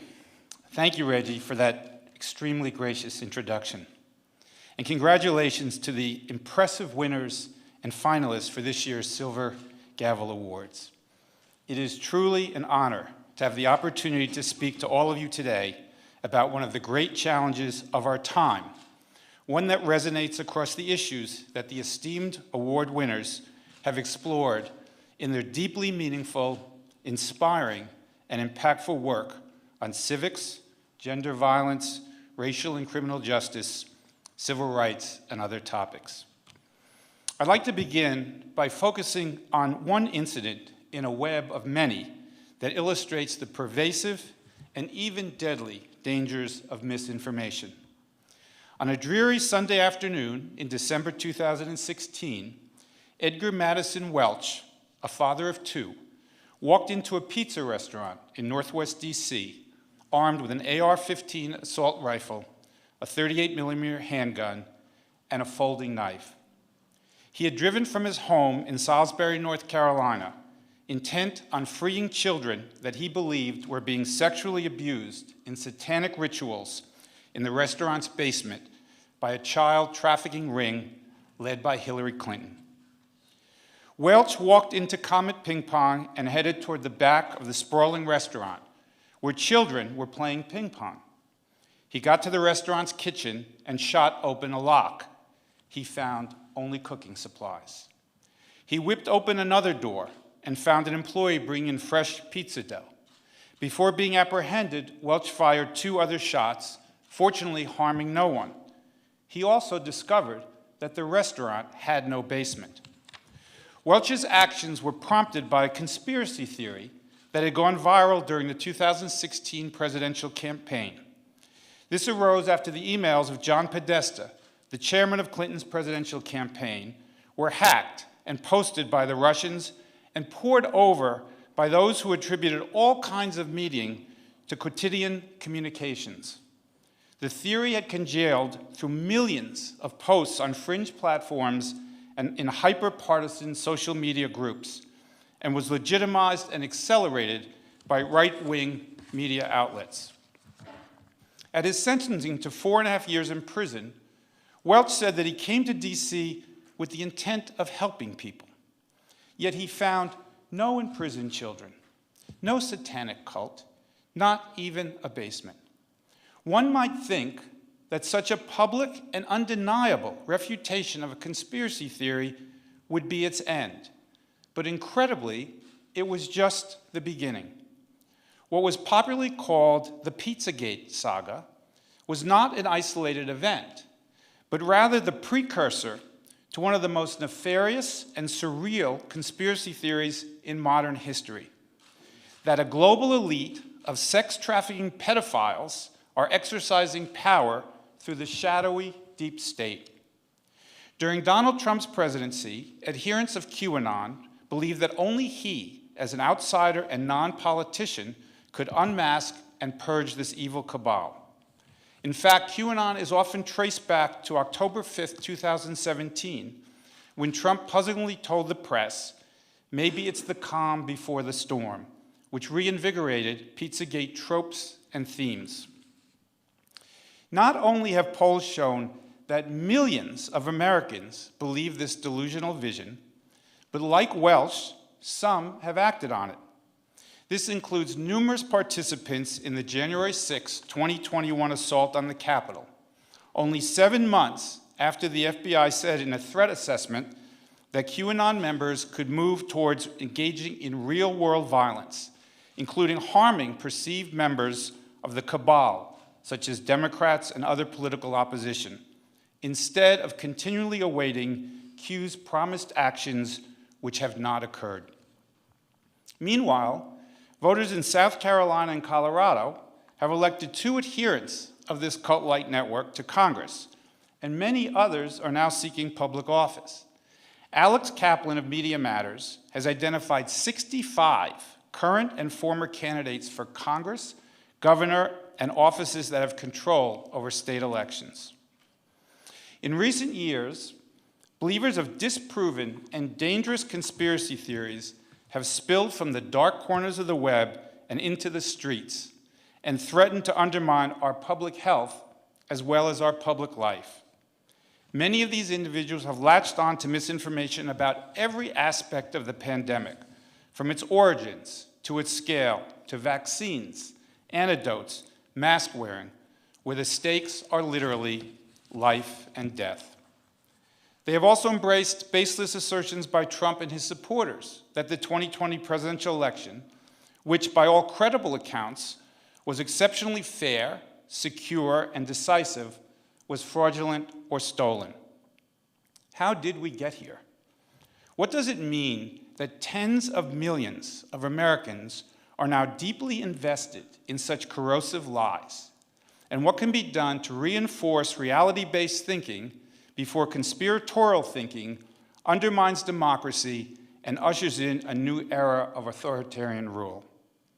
In a prescient piece published in July 2016, New York Times columnist David Brooks wrote, "Once facts are unmoored, everything else is unmoored too. We've seen an acceleration of that process in the past 6 years. This includes the continuation of the long decline in trust in key institutions that provide vital information that we rely on for so much of our public life: government, science, and the news media. Today, trust in government and the traditional news media are near or at all-time lows. The Pew Research Center has found that only 2 in 10 Americans trust the government in Washington to do what is right at least most of the time. Various surveys have found that fewer than half of all Americans, and a significantly smaller minority of Republicans, trust that the media will fully, fairly, and accurately report the news. We've lost trust in each other as well. Rising political polarization has made people increasingly prone to seeking only those sources of news and other information with which they are likely to agree, and dismissing those with which they disagree as biased or even fake. Those who see news through prisms of red and blue are far more likely to see the world in terms that are black and white. Meanwhile, amid the collapse of the business model for news, as Facebook and Google sapped much of its ad revenue, the number of newspapers has dropped precipitously, and many that remain have sharply cut jobs. Between 2005 and this past May, 2,514 newspapers, or 28% of the total in the US, ceased publication. And more than 200 counties have become news deserts, lacking any local paper. Meanwhile, more than 44,000 newspaper jobs, or a stunning 58% of the total, have been lost since 2016. At the same time, the internet and social media have given rise to an avalanche of content of varying credibility, accountability, and transparency. Despite the loss of so much quality journalism, we still have more reliable and valuable information readily available to us than ever before, in what should be a golden age of public knowledge. But it is competing for our attention with exponentially more posts, blogs, and other items that seek not to inform us in an impartial, accurate, contextual, and fair-minded way, but to sell, persuade, mislead, exploit, and misinform. We live amid the most robust and fraught information ecosystem in human history. Every minute of every day, we send nearly 200 million emails and 21 million text messages. 200,000 people are tweeting, and 500 hours of content are being uploaded to YouTube. There are no barriers to entry for grifters, hoaxers, hackers, snake oil peddlers, ideologues, all manner of foreign and domestic operatives, and ordinary people who create false or misleading content for profit, ideology, partisan gain, to cause mischief, or even in earnest out of a misplaced sense of altruism. The trolls, bots, and bad actors are out there, constantly and relentlessly appealing to our emotions, anger, fear, anxiety, excitement, to shut down our rational thinking and exploit our deepest values of patriotism, religion, or partisanship to manipulate us into believing and amplifying their messages. Meanwhile, Facebook, Twitter, and the other social media platforms are designed to create engagement through enragement, to promote the most sensational, extreme, and polarizing posts, which garner ever more clicks, likes, shares, and followers. For this reason, we know that false news is more than 70% more likely to be tweeted than real news, and that it takes true stories about 6 times as long as false stories to reach 1,500 people. We also know that the platform's algorithms, which feed us posts and search results based on who we follow and the places we frequent online, intensify our filter bubbles and echo chambers and deeper polarization. Joan Donovan of Harvard Shorenstein Center has analyzed groups that she says pay the real cost of misinformation at scale, or what she calls the centrifuge of chaos online. She has pointed to journalists, who are often the targets of hoaxes and viral emails, public healthcare workers, who have to deal with patients who are anxious or acting on the basis of false information. Civil society, which he said has included Black activists and Black feminists. And law enforcement, which is compelled to waste valuable time and energy chasing viral rumors. The social media platforms do something else with enormous, if unintended, consequences. They enable people with extreme views who might otherwise be isolated, those who are convinced that the earth is flat or that the moon landing was fake, or embrace conspiracy theories about the Kennedy assassination, and might previously have stood on street corners holding large placards to connect online and create self-enforcing communities united in their unsupported and even bizarre beliefs. These online groups offer a sense of community and a sense of belonging, along with simple explanations for complex problems. In conspiratorial groups, the realities of globalization or demographic change or a worldwide pandemic are reduced to cognitively attractive binaries of good and evil. Often the other, immigrants, people of color, political opponents, are seen as the enemy. This thinking feeds on itself and becomes part of one's identity. Those who seek to debunk such beliefs often end up merely reinforcing them. If the mainstream media says it is false, some say it must be true. Of course, we need to acknowledge that there are real, actual conspiracies for which there is well-established evidence. For instance, there was a conspiracy among Southern sympathizers following the Civil War that culminated in John Wilkes Booth's assassination of Abraham Lincoln. More recently, the Catholic Church conspired for decades to cover for priests who were sexually assaulting young parishioners. Interestingly, we now know that the assault on the Capitol on January 6, 2021, was an actual conspiracy, one that was inspired by a baseless conspiracy theory. The 2016 presidential election was a watershed in the evolution of myths and disinformation in various ways. It was also a breakthrough in public awareness of the sea of harmful misinformation online and the kaleidoscope of bad actors who produce it. We learned how much those running the platforms, particularly Facebook, knew and how little they had been willing to do to curb it.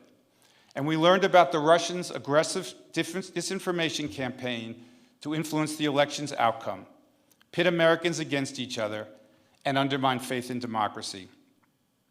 All these forces were at play prior to Trump's presidency, but he relentlessly exploited and exacerbated them with constant prevarications and attacks on the news media. When journalists sought to hold him accountable, he dismissed them as fake news. He systematically eroded political norms and the rule of law. He spread harmful falsehoods about the pandemic that cost untold lives. And he undermined his supporters' faith in the election process. Having gone from alternative facts following Trump's inauguration to alternative realities upon his stormy departure from office, where does this leave us? When I was a journalist, we often said that facts were stubborn things, usually when one got in the way of what would otherwise have been a perfectly good story. Today, it is opinions that are impervious to facts. In truth, we not only cannot agree on what the facts are, we cannot even agree on what a fact is. This poses one of the great challenges of our time, because facts are the central nervous system of our public life. They are the basis for what we teach in our schools, for our scientific inquiry and findings, for our legal system and jurisprudence, for our effective public policy debates and decisions. And facts most certainly are not partisan. If they are in trouble, we are not only on the path to an information dystopia, but very possibly to autocracy. Fortunately, there are things that can be done to avoid this outcome. A high-profile commission at the Aspen Institute studied this problem, which it called A Crisis in Truth and Trust, for 6 months last year. In its report, the commission called on elected officials to create a national strategic plan to counter mis- and disinformation and to dedicate long-term investment in local journalism. It urged newsrooms and social media platforms to become more diverse and inclusive to increase public trust. It said that social media companies should become more transparent and that the government should reform laws that shield platforms like Facebook from being held legally liable for content that their algorithms amplify and monetize, and to find ways to hold back actors accountable. It also mentioned the need for more media literacy education. Not that any of this will be easy. The Biden administration subsequently sought to take a step to tackle the problem when the Department of Homeland Security announced the creation of a Disinformation Governance Board last April to study best practices in countering the harmful effects of disinformation and share guidance on how to combat it. Unfortunately, everything about this effort was ham-handed, starting with the name, which became an easy target for those who said it was intended to be an Orwellian ministry of truth, including some who used disinformation to attack the plan. 3 weeks later, Homeland Security put the initiative on hold indefinitely. In response, Paul Barrett, the deputy director of the Stern Center for Business and Human Rights at NYU, said, "We're basically at this point unable to have a calm discussion about this problem. And there's a weird circular looping around effect. The problem itself is helping make us unable to talk about the problem." This challenge is further underscored at the state level, where Democratic legislators are focusing on laws to compel social media companies to do more to remove false, hateful, or extremist content, and Republican lawmakers want to prohibit these companies from taking down posts because of their political viewpoint. In this deeply polarized era, the New York Times reported in a story this week, even the fight for truth breaks along partisan lines.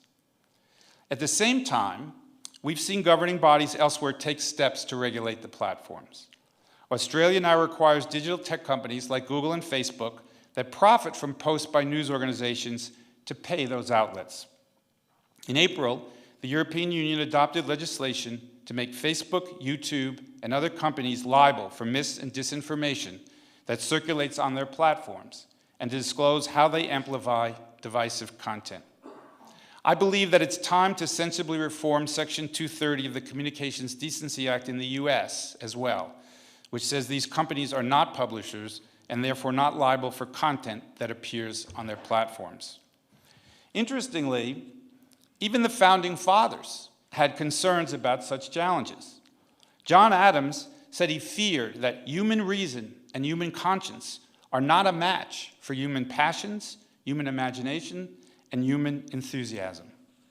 James Madison worried about factionalism, or the potential for the public to break down into small, single-minded groups that act at the expense of the whole.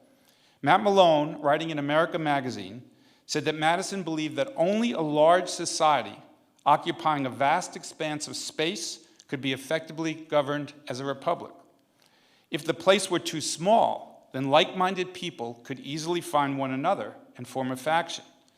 Madison said that in the extended Republic of the United States, a coalition of the majority of the whole society could seldom take place on any other principles than those of justice and the common good. Today's splintered information infrastructure and fragmented media environment has made this kind of factionalism not only possible, but a reality. Another founding father, Thomas Jefferson, said the answer is to put faith in the power of education. I think by far the most important bill in our whole code is that for the diffusion of knowledge among the people, he wrote in 1786. No other sure foundation can be devised for the preservation of freedom and happiness. Of course, it must be noted that Jefferson's idea of diffusion of knowledge did not extend to enslaved black people and women. I too believe that education is the key to addressing these problems. I've devoted nearly 15 years applying what I learned in my first career as a journalist to help found a new field of study and now to building a national movement. I spent the first 29 years of my career as a journalist primarily doing investigative reporting in the Washington Bureau of the Los Angeles Times. I'd been doing journalism in one form or another since the 6th grade, and always found it a calling, and an honorable one at that. It was to me a way to hold the powerful accountable and to make a difference in the world for the better through a devotion to getting the facts, reporting deeply and fairly, and sharing what I found in a manner that was accurate, impartial, and contextual, as we've seen in the work of so many of the winners this evening. By 2006, I was concerned that the collapse of the business model for newspapers, precipitated by big tech's near monopoly on advertising, would lead to their demise and extinguish our collective appreciation for those standards that distinguish high-quality journalism from everything else. I was also concerned about how my own daughter, who was then 12, was accessing and evaluating the tsunami of online sources of such varying credibility, accountability, and transparency. Then lightning struck. My daughter's middle school teachers invited me to speak to 175 of her classmates. They were called the Visionaries, about what I did as a journalist and why it mattered. I passed the first test that morning. When I finished, and Julia gave me a big hug, which meant that I had not realized her fear of totally embarrassing her. As I crossed the school parking lot following my talk, I thought, this is a long way from investigative reporting, but if a lot of journalists did this in America's classrooms, it could make a real difference. That evening, Julia brought home 175 handwritten thank you notes, and we sat and we read each one aloud. I could see what had resonated and where I had connected. That was the seed that nearly 2 years later sprouted as the News Literacy Project. If you are familiar with the Yiddish term beshert, or fate, I firmly believe this was it. NLP is an independent, nonpartisan, national education nonprofit that creates free programs and resources for educators and the general public to teach and learn how to know what news and other information to trust, with an aim to give people the ability to be equal, engaged, and informed participants in a democracy. We also instill an appreciation of the role of the First Amendment and a free press, and demystify how journalists do their work. We do not teach people what to think, we teach people how to think. We are rigorously nonpartisan. We are teaching critical thinking for the 21st century. In fact, we view news literacy as a survival skill in an information age. We have seen, and more importantly, educators have seen, that teaching news literacy can be transformative, that it empowers young people to question what they are reading, watching, and hearing, to seek credible information, to be more mindful about what they share, to elevate reason over emotion, and gain a greater sense of civic engagement. This is evident in anecdotal experience as well as our student assessment data. We are now the country's leading provider of news literacy education. Our cutting-edge and highly engaging Checkology virtual classroom is being used by middle school and high school English, social studies, history, government, journalism teachers, and librarians in every state in the country. It has reached more than 370,000 students since we launched in 2016, and we're working with nearly 36 districts in red, blue, and purple states to reach many more. It has received great acclaim from educators. Bradley Bethel, an English teacher in North Carolina, said in describing Checkology's impact in his classroom, equipped with the language to discuss the news and current events analytically, my students now rely less on their emotions, more on reason and evidence. They have developed a shared set of norms for determining the truth. If our students can bring that shared set of norms to our society more broadly, we might have a chance at renewing civility. At NLP, we have our own annual awards. Each year, we honor an educator, a journalist, and a student of the year who have distinguished themselves in their commitment to news literacy in their classrooms, their professions, and their daily lives. Our Student of the Year award honors trailblazing journalist Gwen Ifill, who passed away far too soon in 2016. Gwen, who spoke at this event in 2002, was a longtime NLP supporter and board member, and my dear friend. The award in her name is presented to a female journalist of color who represents the values Gwen brought to journalism. Our 2022 winner was Alyssa Baltimore, a rising senior at Station Camp High School in Gallatin, Tennessee. Alyssa's teacher noted that she is the only student of color in her AP language class, and she appreciated Alyssa's willingness to offer sometimes differing and insightful perspective from her classmates, along with her passion for issues like fair sentencing and mass incarceration. Alyssa credits Checkology with helping give her the insight to recognize a professional goal for her future, to become a defense attorney. Alyssa said, "On the surface, Checkology may be viewed as a simple lesson on finding quality articles, but it ultimately led me to developing a passion for quality, equity, and justice. With my new effective abilities to spot bias, to spot misinformation, to recognize tone, and to combat propaganda, I could be of effective counsel to those I am defending." Seeing this kind of impact on Alyssa and so many other students is enormously gratifying. NLP has many other resources as well, including a weekly newsletter called The Sift that debunks the timely examples of viral rumors and conspiracy theories and hoaxes, and an app called Informable, a game for all ages to build and test news literacy skills and habits of mind. Given the growing threat to democracy posed by mis and disinformation, 2 years ago we decided to create resources for the general public as well. We're now taking another big leap. We're building a new civic engagement platform that we hope will be the hub for a national movement to push back against misinformation and help assure a future founded on facts.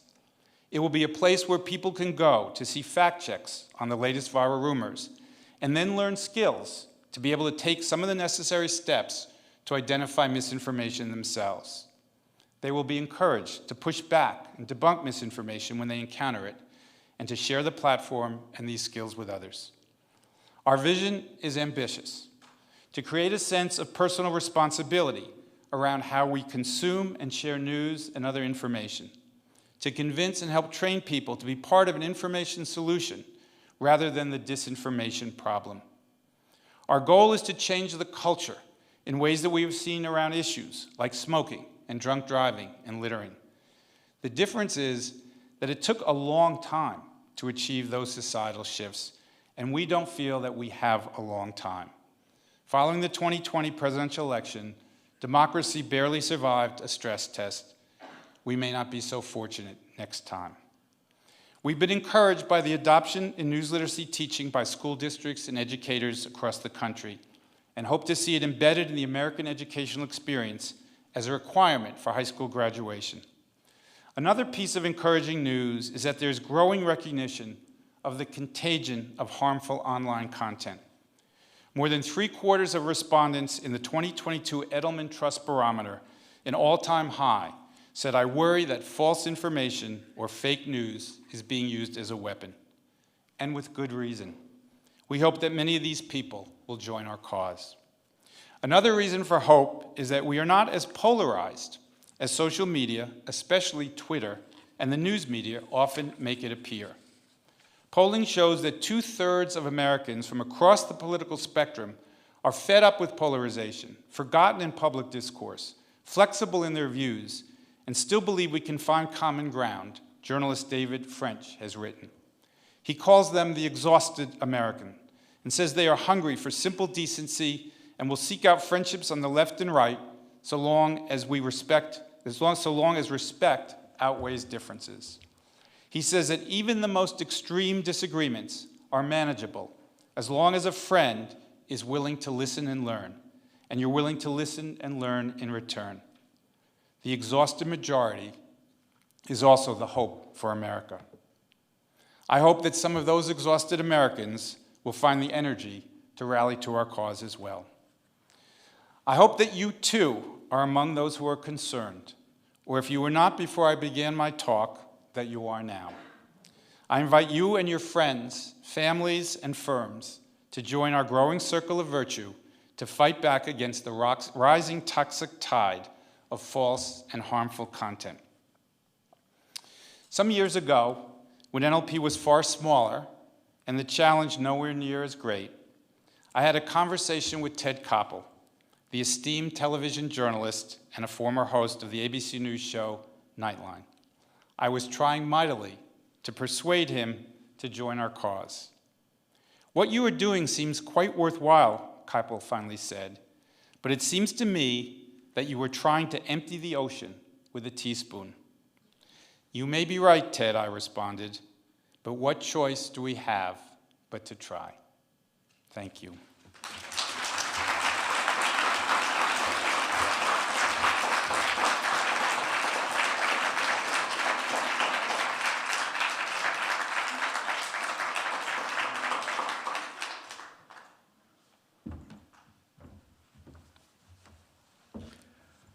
That was a really wonderful speech. Let's give our speaker a round.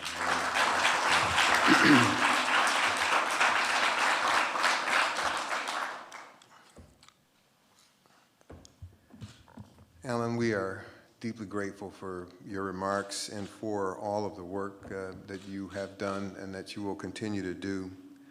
I would like to thank all of you for attending this program and for the work that you are doing to move our association forward, to move your various endeavors forward, and I'm always here to help whenever I can.